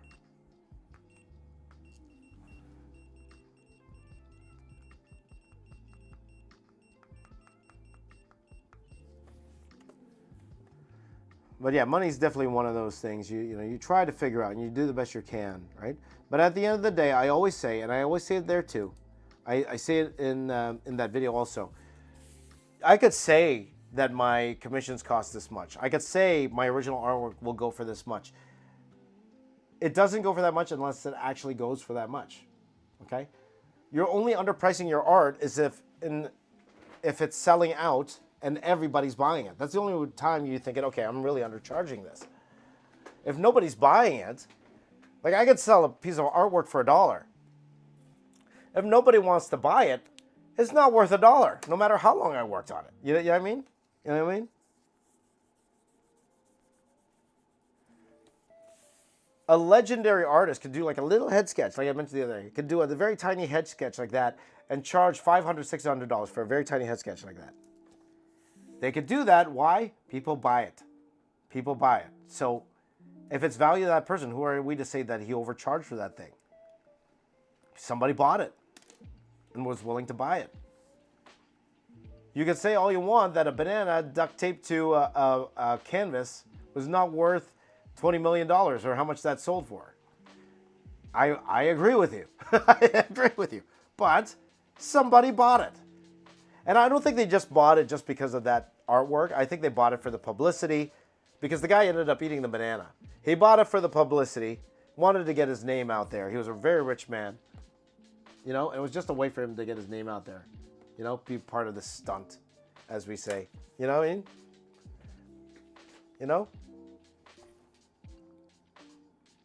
So,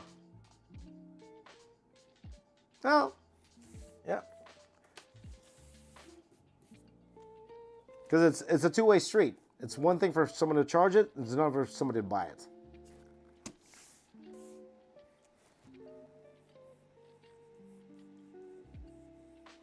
So I remember I have a friend who works at Marvel. His name's Chris Campana. Oh, you know what? I'll even read it to you. I don't want to go. I want to go word for word what he said, right? And I think go word for word what he said, but because I don't want to put words in his mouth. But he had a post that I definitely resonate in, and I see my #1 fan is watching. Hello, hi #1 fan. Let's see here, because I want to read this. Okay, read this to you guys. Okay. All right, Chris. I'm so proud of this guy because he went through a lot of tragedy in his life, and recently he's gotten so much work for Marvel. Recently, he did so much work over the past few years. I couldn't be happier for the dude with all the success he's had. See, I want to read this because it's very profound what he said. It was actually an interesting. Very interesting the way he said it. I don't want to put words in his mouth. If I can't find it in the next minute, I will put words in his mouth and just say what he said. But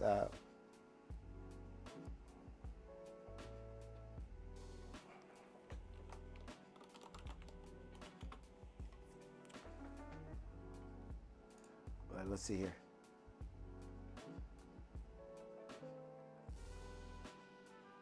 Again, if I can't find it in a minute, then I'll just give you guys the gist of it. But I don't want to take words out of his mouth.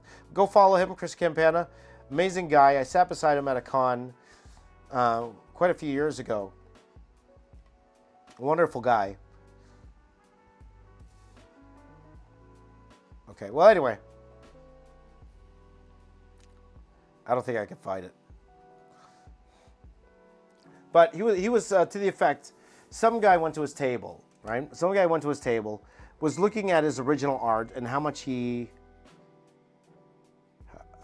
charges for original art.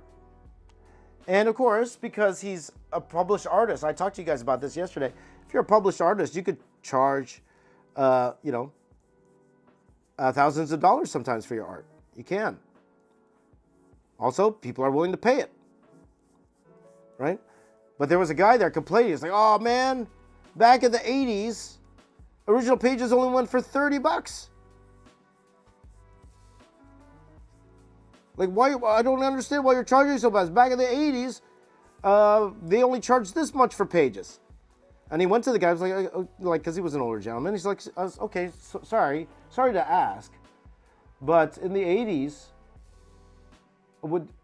did you work in the 80s? He said yes. And how about today? Are you making the same amount you were in the 1980s? He's like, of course not. Then why do you expect our prices as artists to stay the same as they were in the 80s? It was like that, something to that effect. Something to that effect. And he's right. You know?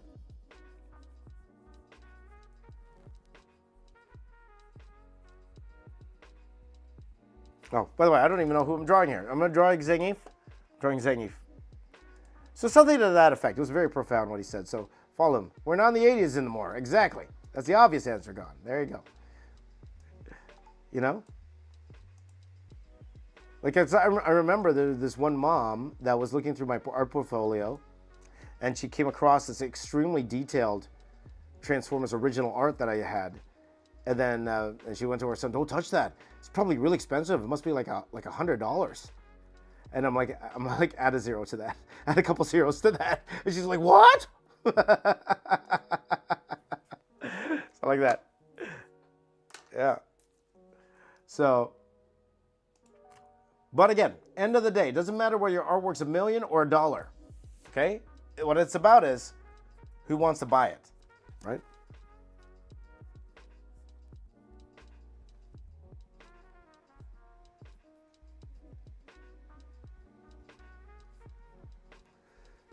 But then you also ask yourself, what makes things valuable at the same time? I'll give you an example.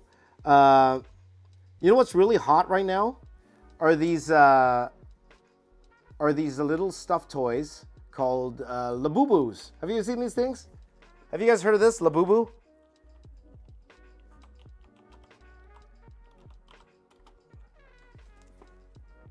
And here in Canada, they're hard to find. They're very, very hard to find, these Labubus. I was able to find some recently. And they're not cheap, guys. These Labubus, oh my gosh. They are not cheap. Now, you could find a different type of stuff, different type of, toy. That's the same size, same color, maybe a different looking face for way cheaper. But these Labubus are going from anywhere from like $50 to like $300, $400, $500, and they're selling out like crazy. They're selling out like crazy. But when you take a step back and look at it, it's just like a stuffed toy, right? But it has meaning. There's a meaning behind it. That's why people are buying it. It's trendy. That's why people are buying it. And they feel it's worth it because of that trendiness of it, Even me, I want one. I want a Labubu.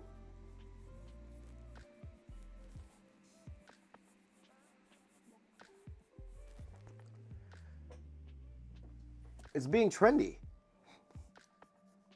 But again, you take a step back and look at exactly what it is. It's just like a little stuffed toy with, with this, cute face. That's about it. But what are you buying? You're buying the brand, You're buying the reputation. That's what you're buying there,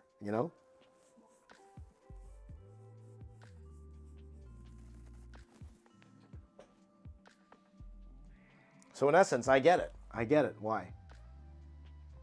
So that's the thing about value. Value, That's right. So a Teletubby, that's a good comparison, Chris Hawk. If you had a Teletubby that was the exact same size, it's kind of the same thing. It's like a character with a hood on and a cute face, right? It's like that. But that won't sell as much as a Labubu will today. You know what I mean? Sewer Bat wants a James Ray's pop toy. There you go. Never seen one. Look it up. Labubu. Labubu. So that's interesting. Can I draw a Labubu Transformer? Oh, I will. I'm thinking about doing a Labubu in a Marvel style, but I might get too crazy. I am thinking about doing more memes, though, guys. I am definitely thinking about doing more memes in Marvel style. Like if Chill Guy was still a thing, I probably would have done a Chill Guy.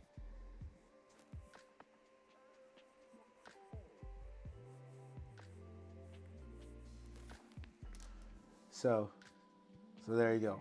B as a Labubu. There you go. They look like Furbies, Gone Hunter said. So you've been looking up. These guys are looking up Labubus now. There you go.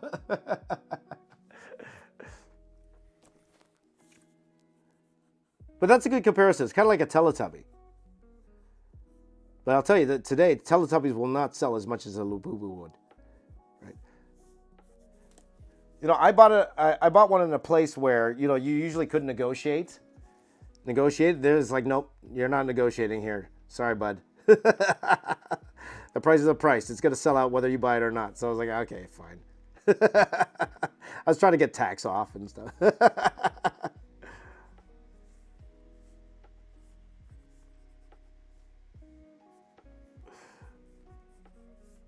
But that's when it comes to value. So again, guys, now that you guys mentioned it, I'm gonna try. I'm gonna try to see. I'm gonna try to see if I could. I could try to see if. Hold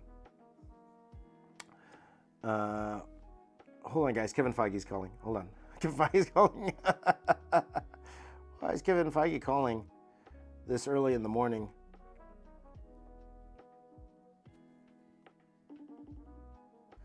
Kevin Feige's calling this early in the morning, you know? Kevin Feige's calling. Okay, guys, just give me a second. Kevin Feige's calling, okay?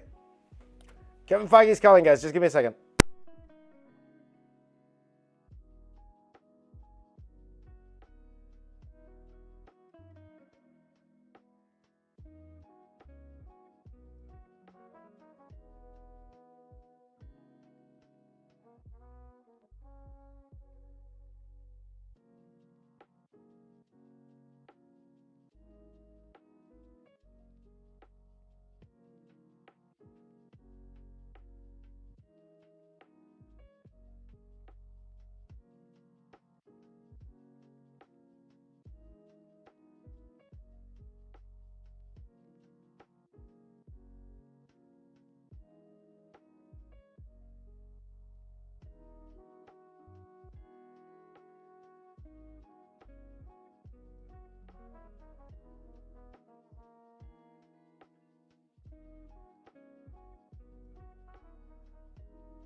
Oh, that Kevin Feige still asking me for help. You know, the Kevin Feige, man.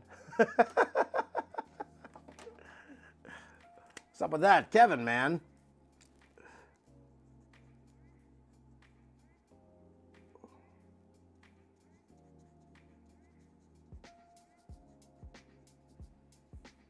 Yeah, I have a feeling I'll vote for Shredder. Hello, Samkish. Hello, Samkish. Good to see you. Superbad voted for Shredder. I have a feeling Shredder's going to win tomorrow. Well, we'll see. I have a feeling. I could be wrong. But I want to be surprised, so I'm not going to look at the chat yet. We'll see how the poll's doing at the end of the stream. But by the way, guys, if you want to vote at the end of the stream, if you want to vote at the end of the stream, if you want to vote for what we're doing tomorrow, go ahead and go to the community tab right now. And you can vote on what we're going to do for tomorrow. So tomorrow, again, will be one of the ones we do with a time challenge. And I'm going to color the piece that I did a while ago. Okay, guys?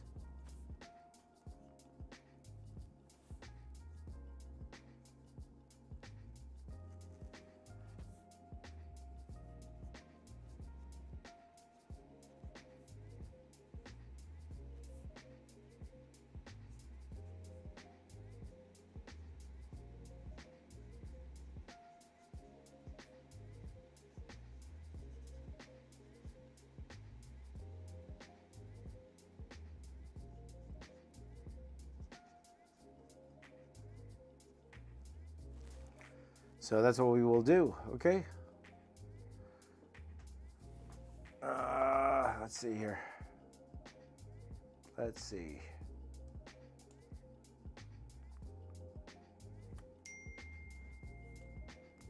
You're welcome, B. Take care.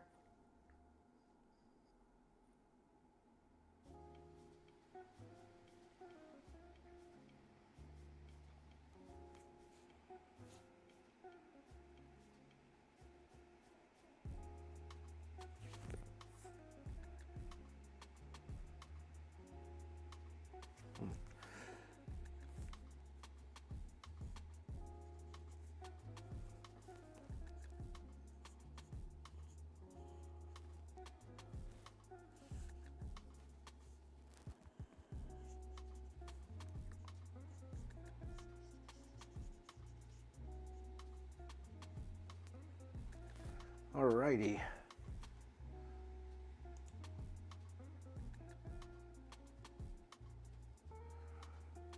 Samkish really wants me to draw Doraemon.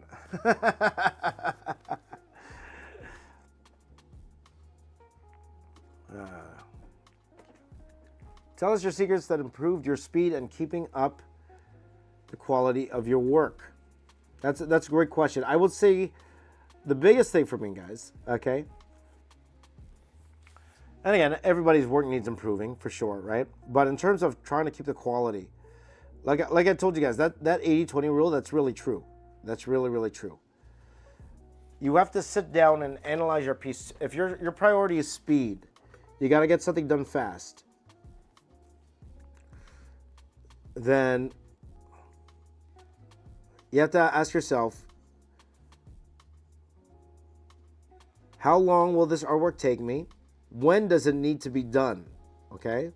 When is your deadline? That's the number one thing. You need a clear view of when you want the piece done. Okay? You need that. Okay? And this is how you train yourself. Okay? Number two, you decide, okay, what's the one part of this piece that if this looks good, then people will overlook if the rest of it looks bad. Okay? And then you work on that one piece first. And the reason I tell you to work on that one piece first is that if you run out of time or if you need to rush, at least you have that one piece that looks okay. That looks semi-all right. So right now, for us, that's this Ralph here. Looks okay. Looks okay.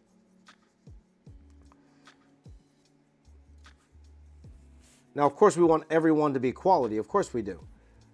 You know, and if you have time, by all means, go for it. Do it. Make everyone quality. But if you don't have the time, that's what you do, okay? Next thing that helps me out guys, is the timer. Set yourself mini goals and mini timers. I actually used, this isn't the first time I've done that because I'm working on this channel. I used to do this when I was working in comics. So I would, I would set aside time. Okay, I know that a page is going to take me roughly 8 hours. If there's 4 panels on a page, okay, I have 2 hours per panel, especially if they're the same size. And that's how I would time myself, by doing that. Because being an artist, it's so easy, right, guys? And you guys know what I mean. It's so easy to be lost in just one part of your drawing. Like, I can work on this little piece here in the corner and do that for 5 hours and then realize, oh, I got to do the rest of the drawing, right? So that helps. That helps. So when you say keep the quality of the work up, you do your best, but at the end of the day, sometimes you got to pick and choose.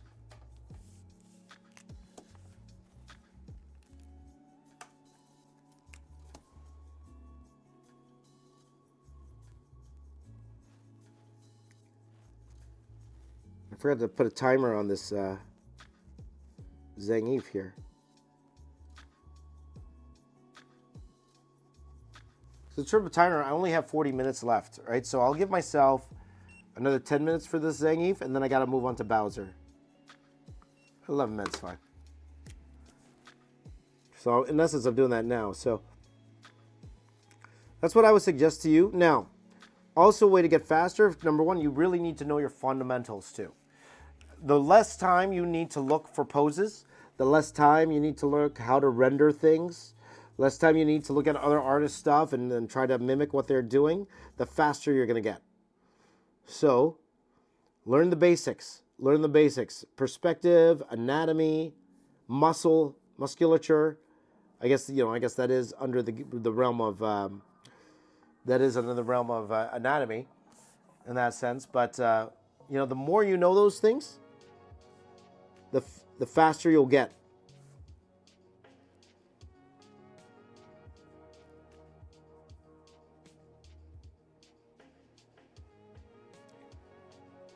Preparation is another key too. Preparation is another key.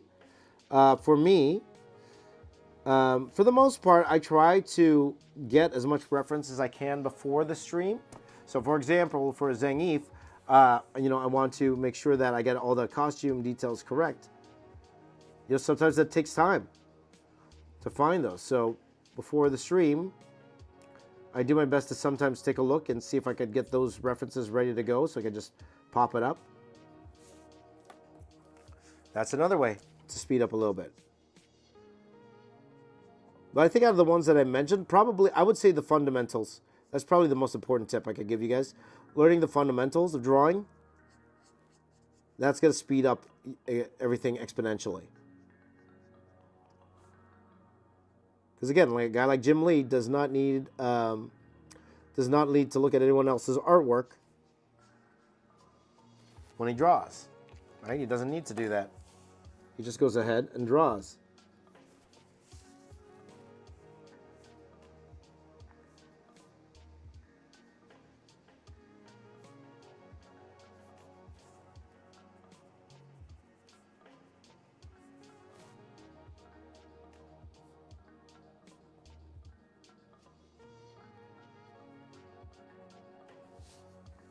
So hopefully that helps a little bit. Hopefully it helps it a little bit. But off the top of my head, those are my little tips to get faster at your craft.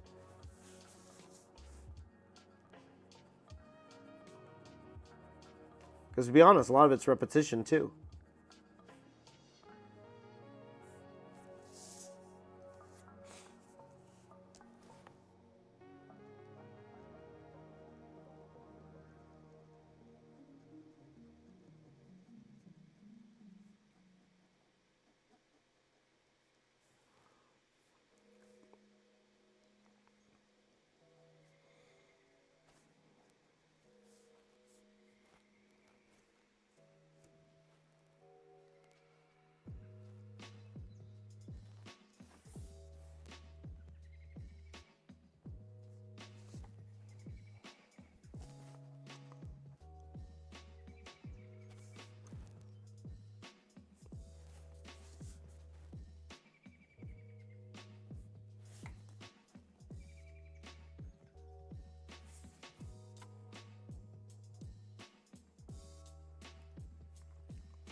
100% prep like Batman before starting anything.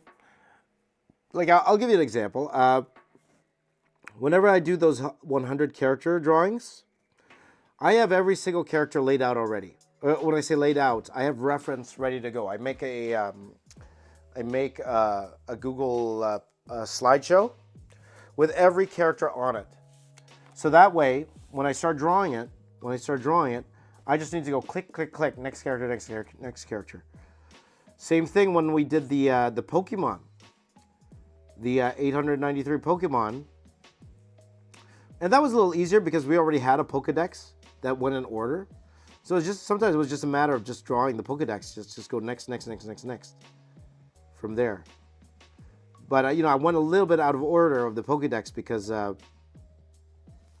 I wanted to do the more popular ones first, and I did that. I put that in the my Filipino come out. I put that. I did that in the video. I put those first. You're getting a hairy back, Zangief. Getting a hairy back.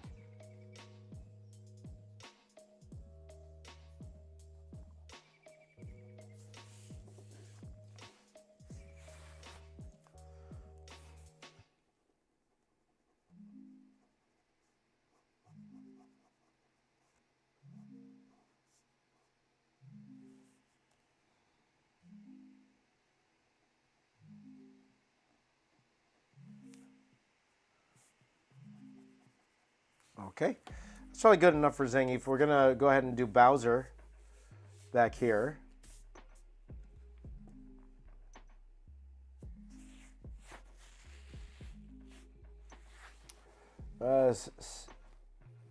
Samix? Is that how you say your name, by the way, Samix? You're welcome. Following me for 6 years. Like I know a lot of you guys have been following me for a long time. I appreciate it. So. You also notice that I turn the chat into subscriber only mode. So I think if you would, and it's only for a day, right? So it's like you know, if you subscribe to me for a day, you can talk to me via chat.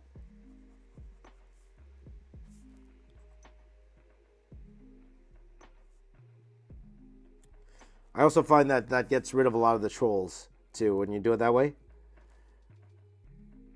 You get rid of a lot of the trolls because most trolls don't subscribe. Right? Most. I'm not saying there aren't some. There are some. There are some that do subscribe, but most of them don't. They're just there to cause trouble.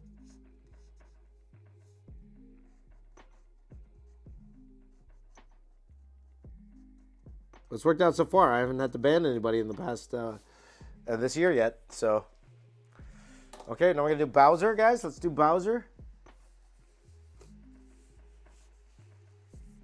Bowser, that's the 4. You know, if I have a little bit extra time, maybe I could add another character or 2 back here, but let's try.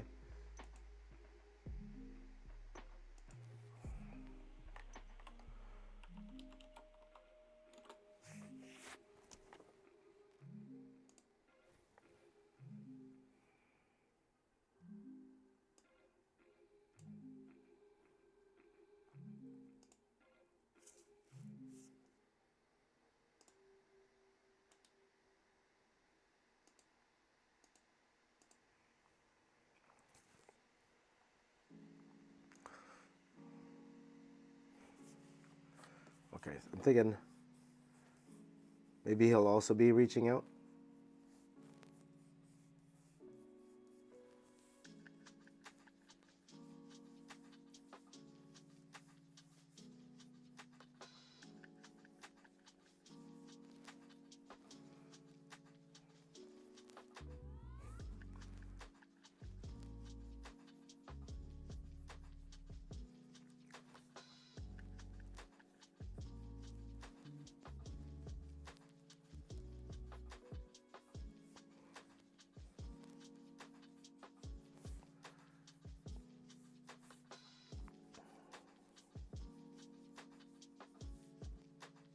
How many fingers does he have? 4 fingers? 4 fingers.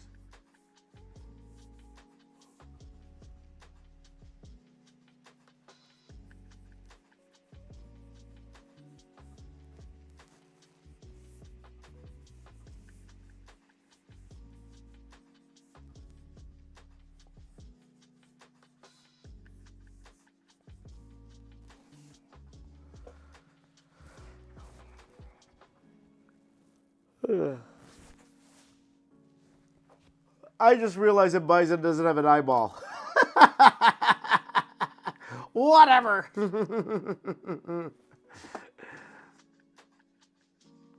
Let's see that. How can you serve your comic book editor best? By being on time. And also by being honest, too. If something you know is going to take me a little bit longer than usual, tell them. Because the job of an editor, make sure the book's running on time. They need to get this book out on time. So don't hide from the editor. Always, even if you're late, let them know. But to be honest, if you always make your deadlines, editors will love you. As long as you make your deadlines. That's all they really care about at the end of the day. Make your deadlines.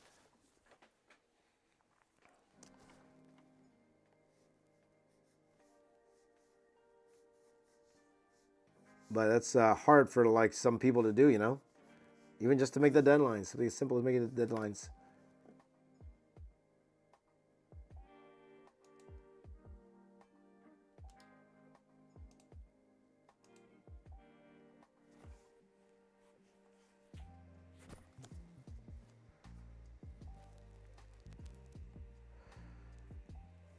But yeah, be honest with them. If you think something's going to take longer, tell them beforehand. And no surprises. They hate surprises.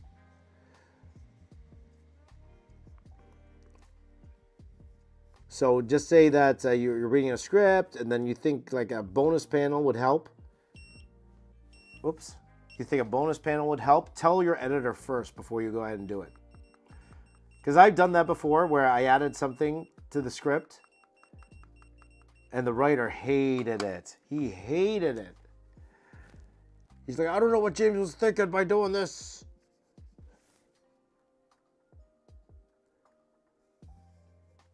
And actually later on it was obvious he never meant to have me see that comment, but my editor showed me the comment that he sent.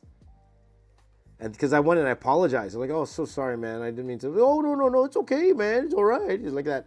But the email was like full of venom, let's say. Full of venom.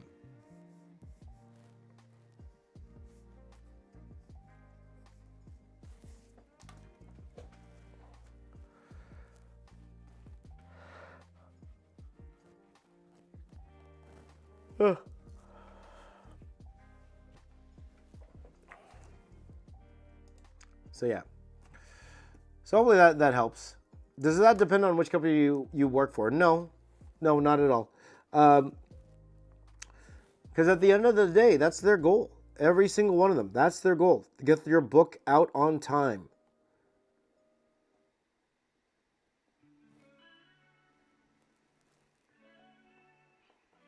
Because if your book's not out on time, nobody gets paid. Nobody gets paid. And also remember, especially being the penciler, that you're one of the first guys in the pipeline. Remember that if you don't get your stuff done on time, that means the next guy has to wait for you to finish. He can't get this stuff done on time. Like you're the what's it called? You're the what's it called? What's that point? The point where the meat what's it called?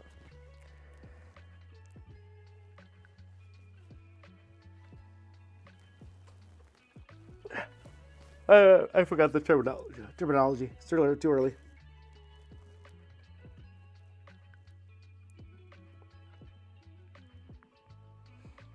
That's gonna bother me. What that saying should be. You are the what?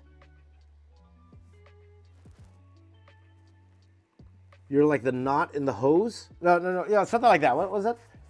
Maybe you guys can help me out. You are the... Well, you guys know what I'm getting at, right? Nobody can work until you're done. Let's say that. Nobody can do... The colors can't do their job.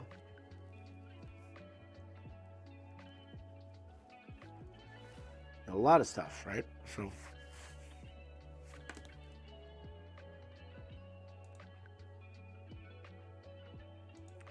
Have I ever thought about doing Akira in my own style? Maybe. You know, like those Akira backgrounds.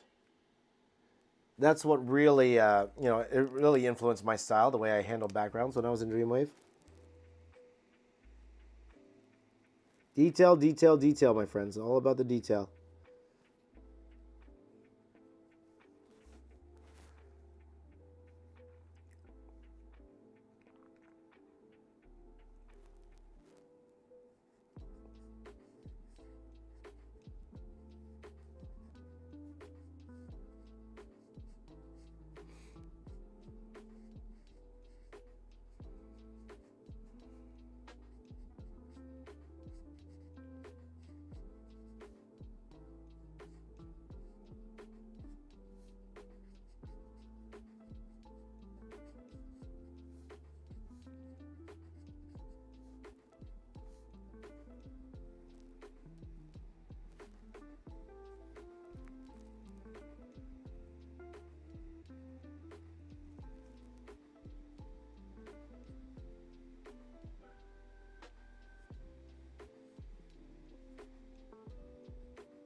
So, anywho,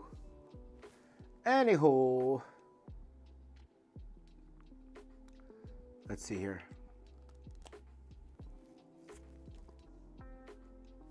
Bottleneck, that's it. Bottleneck. Thank you, Richard. That was bothering me. The what? Bottleneck. Thank you. Points to Richard. Richard, bottleneck. There you go. You are the bottleneck.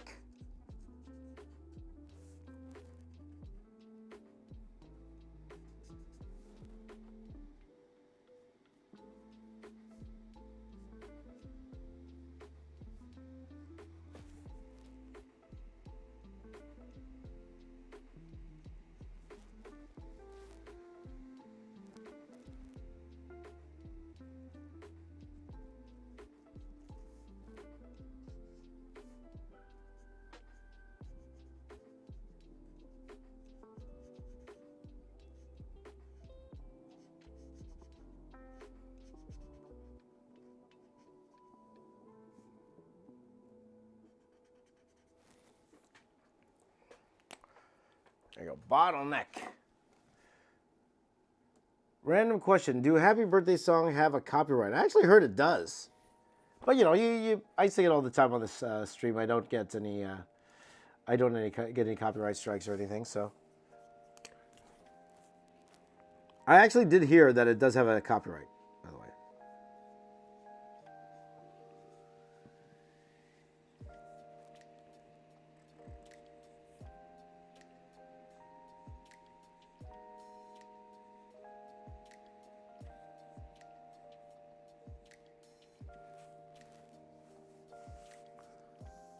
So,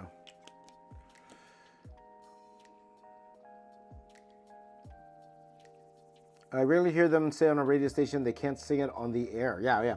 I've heard of that. My show, Time to Draw, we do this thing where we talk about birthdays. We actually have our own birthday song. We don't use the traditional happy birthday song. And I think that is the reason why. It's very similar to that.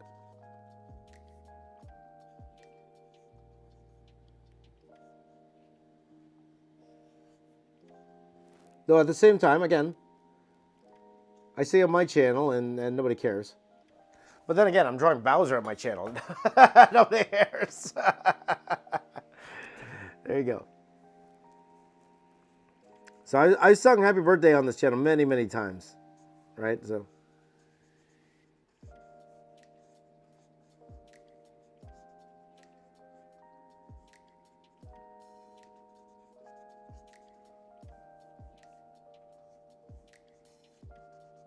So guys, we will be doing probably a few bonus streams this week. So put your notifications on, because I have a few commissions I need to do, and I do like to do them live. So if you guys would like to hang in and join in on the fun, by all means. By the way, one will be a mystery one because like a lot of these are presents for people. And one will be a mystery one because I am actually going to be drawing this person as this character, but I don't want that. We don't want that person to find out that it's her yet. So I will be drawing part of it, and I will not draw the face yet till the end. I will not draw the face till the end. Off camera. So. Because I'm just getting my, where is it, guys? Where is my,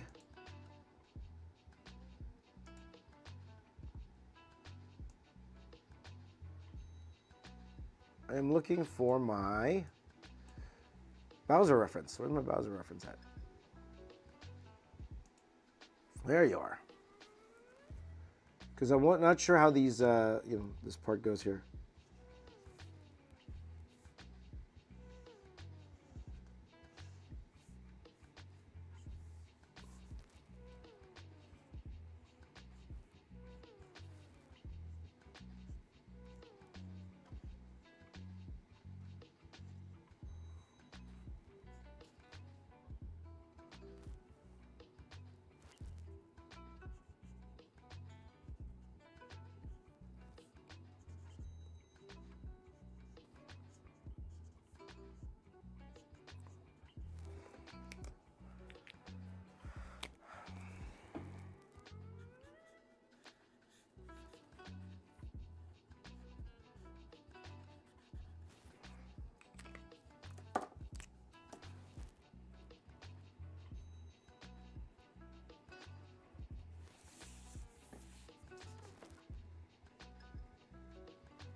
Okay, so how much time we got? 19 minutes left in the stream, guys. We're having some fun. Feel free to ask your questions, but we're doing okay here, guys. We're doing okay. Again, I might.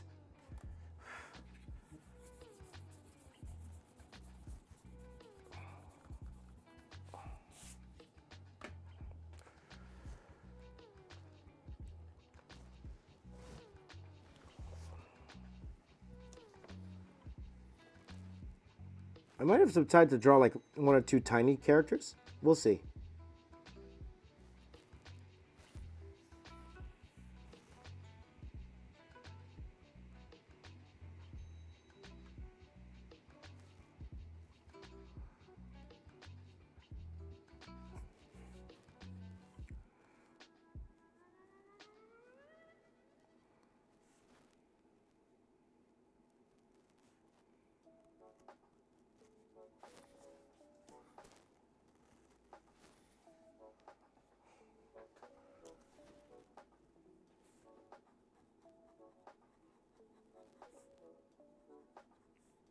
So it's one of those things like, for example, guys,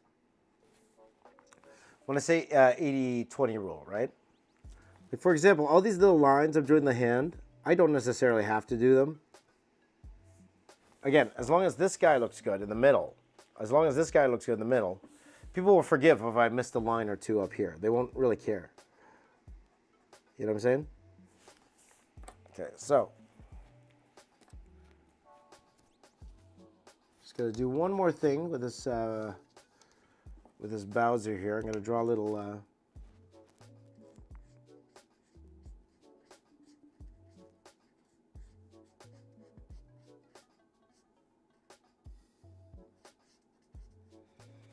gonna go ahead and draw his shell.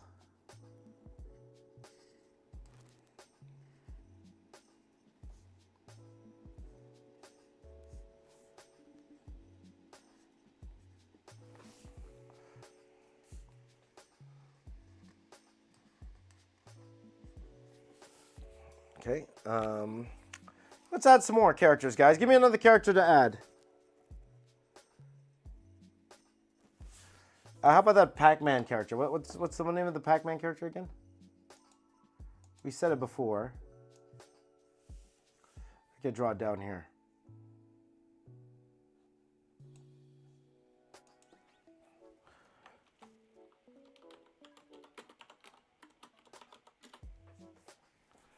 Clyde. I could draw Clyde down here. Let's draw Clyde.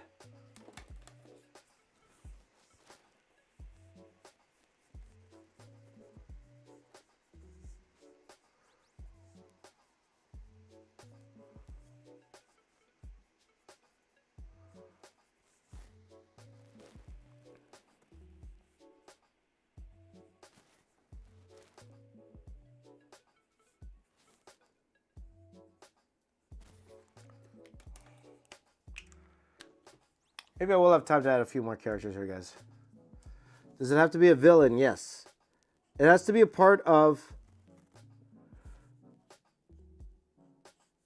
It has to be a part of Wreck-It Ralph's Bad Anonymous.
So we could do things like we could add Dr. Eggman. I think we have time to add Dr. Eggman. What do you guys think?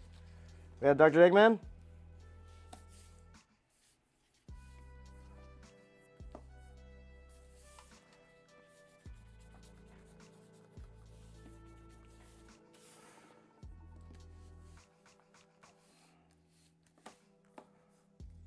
Even right here. We'll add Dr. Eggman here. We have time.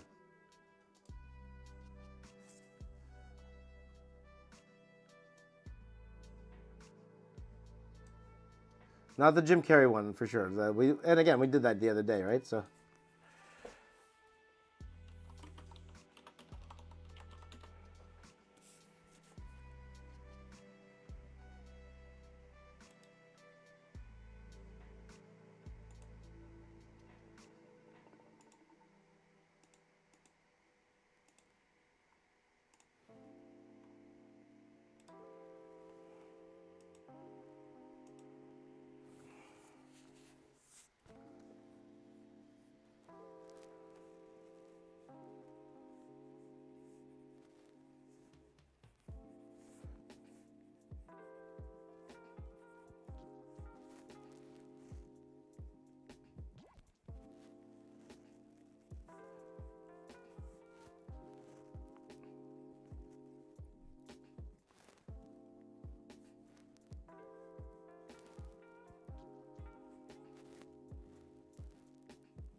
Sorry guys, I'm just I'm quiet because I'm trying to get this in.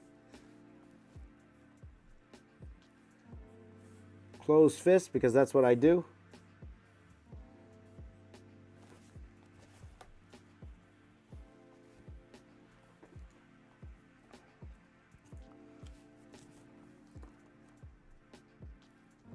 Everybody wins today, guys. Everyone's a winner.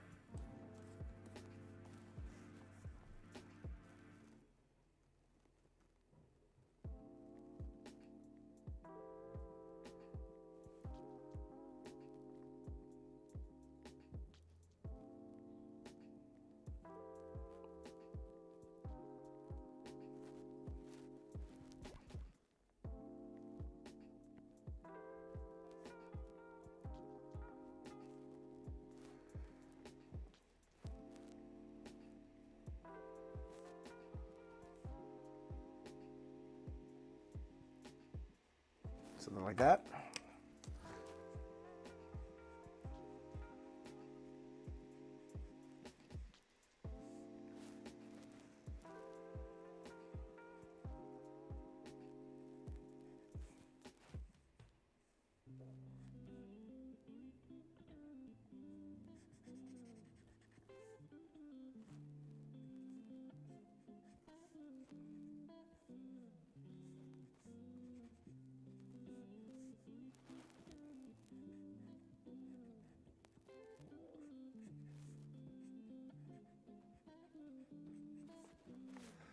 Ooh.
We're doing 9 minutes left, guys. 9 minutes left.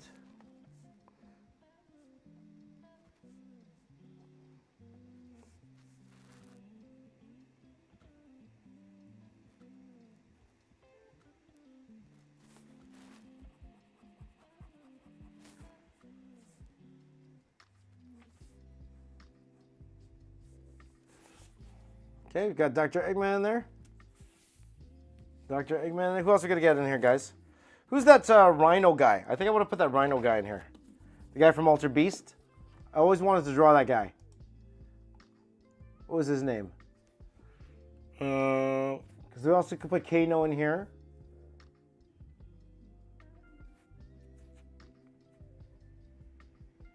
Neff. Neff from Altered Beast. Neff.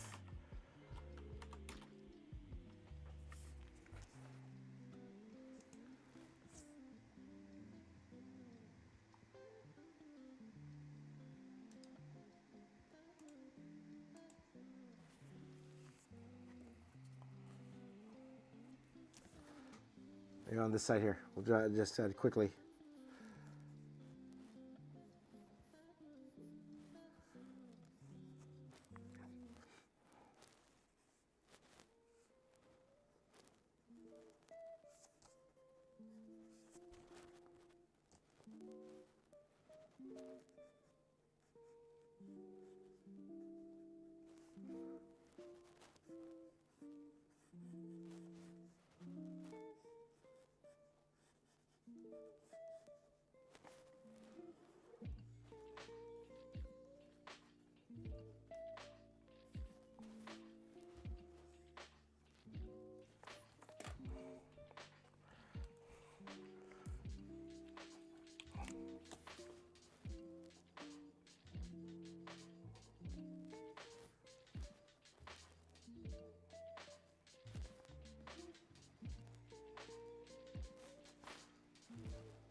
All right.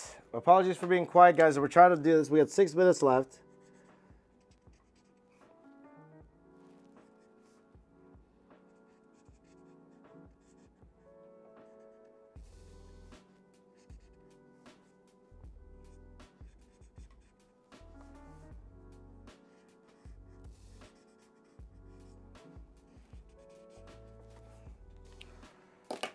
Okay, and we will go ahead and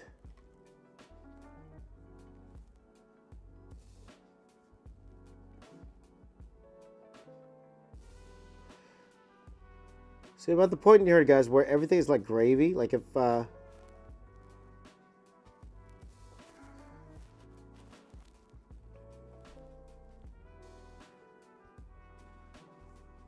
the important thing is finishing what you start. So, you know, because I started this character, I need to finish it. But everything else I add, if I add no more characters, I'm fine with that. But if I have time to add another character or two, well, hey, why not? Why not? You know?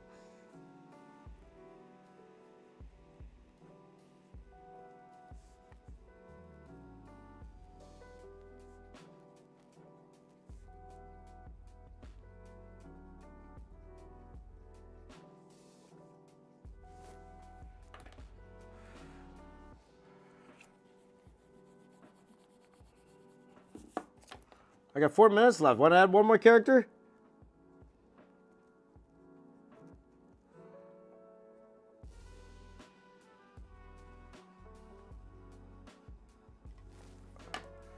Want to add one more? Let's see.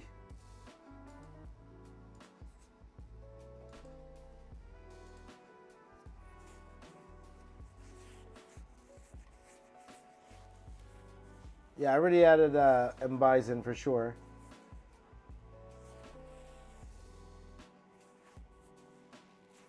KitChat just followed me on Twitter and X. You only have around 7,000 followers. Yeah, that's fine. That's okay.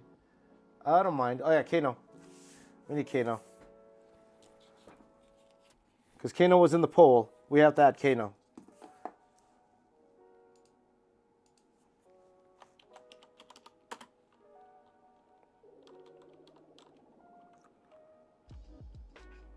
What's this called again? Kano.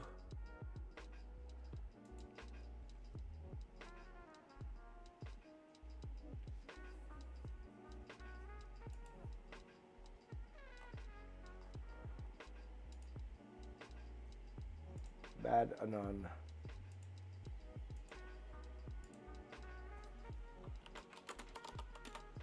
Called Kano Bad Anon.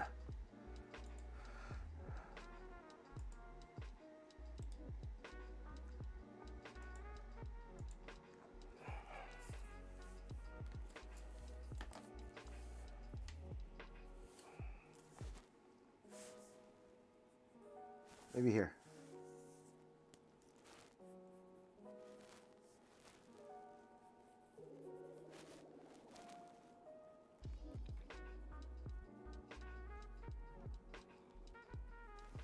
With 2 minutes left, this will probably be the last one, guys.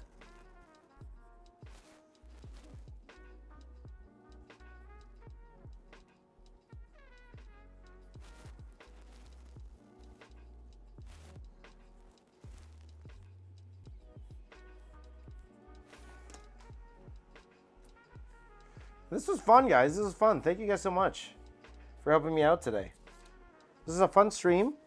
And hopefully you learned something. For those of you who just got in, I did this whole rant. I did, which I might start doing in streams because you guys know I have lots and lots and lots of stories from my professional career,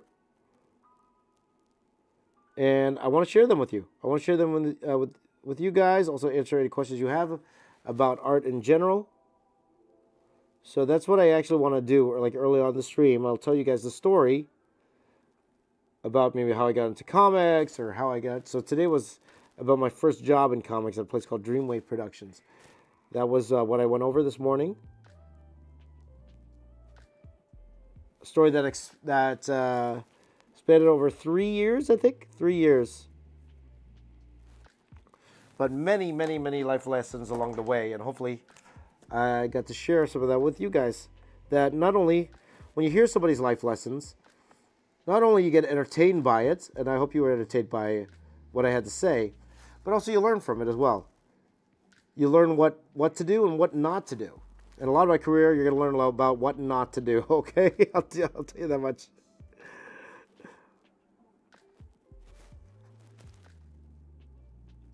There's a lot of what not to do in my career, I'll tell you that much.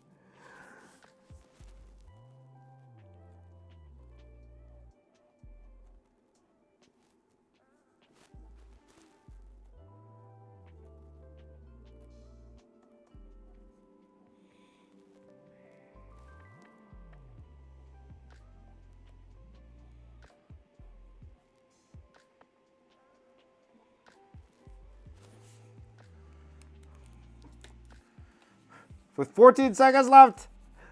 Finishing off Kato here. 14 seconds. 8, 7, 6, 5, 4, 3, 2, and 1. And that is it, my friends. Thank you so much for joining the stream today. A lot of fun. Hopefully you guys learned something as we put together this. And let's show the whole thing. I'll show you guys the whole thing.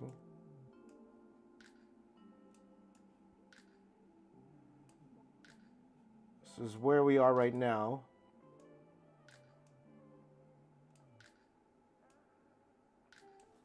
With this piece here. Okay, so we got see here. We have so a few more characters than we expected. So we're able to add an extra 4 characters afterwards. So we got 1, 2, 3, 4, 5, 6, 7, 8. Not the most we've done in a single stream. We did that the very first day when we did what's it called?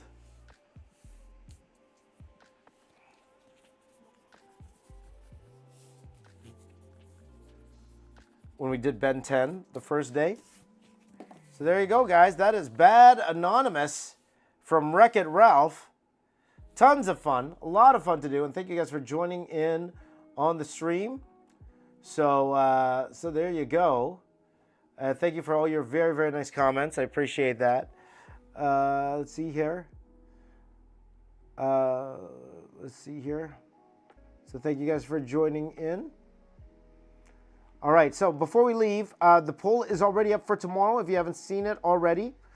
So we will go to that right now. Let's go to the poll.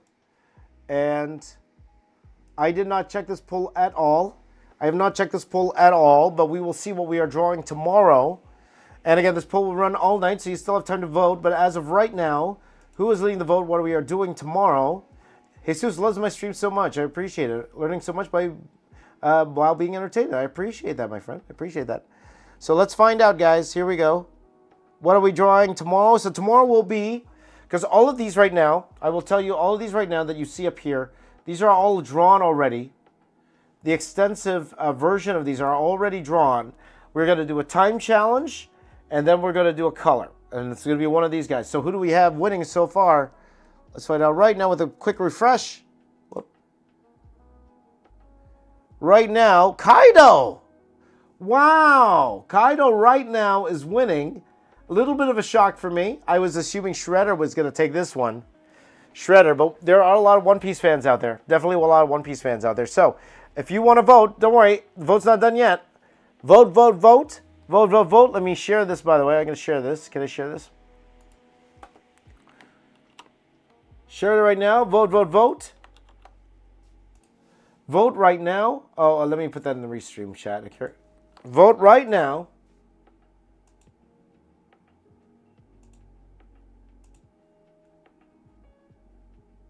Vote right now, and we will go from there. We will go from there, okay, guys? So don't worry. For those of you, we will eventually do Shredder. We will eventually do Shredder. Shredder has been on the poll for quite a while now, and we will do a Shredder, I promise. I promise we will do a Shredder, okay? But there you go. That is our stream for today. Thank you so much for joining in on the fun. Thank you to everybody who's watching right now. Quick shout outs, guys. You get ready for the quick shout outs. If we could get my shout outs back here. I can't do it. Oh, the Restream app is kind of playing games on me now. But quick shout out to Aseno, Ruthie Vents, Sewerbat, Shaka Hapa. Let's see, Richard, good to see you. Aseno, of course. Joseph, good to see you. Who else? Hell Hobbit, thank you for being here. I said Jesus. Cage Cat, thank you for joining in. Lay, of course, regular here. To all our regulars who are here every single day, for you guys, make sure you keep drawing. Make sure you join the Discord. Share with me your art today. Share with me your art today, and maybe I can include that in these particular drawings here. But before we go, Chris Hawk, can't forget my friend Chris Hawk. My friend Curly's here. Okay, guys, but before we go, you know what we do. Give me a high five right here. Give me a high five right here.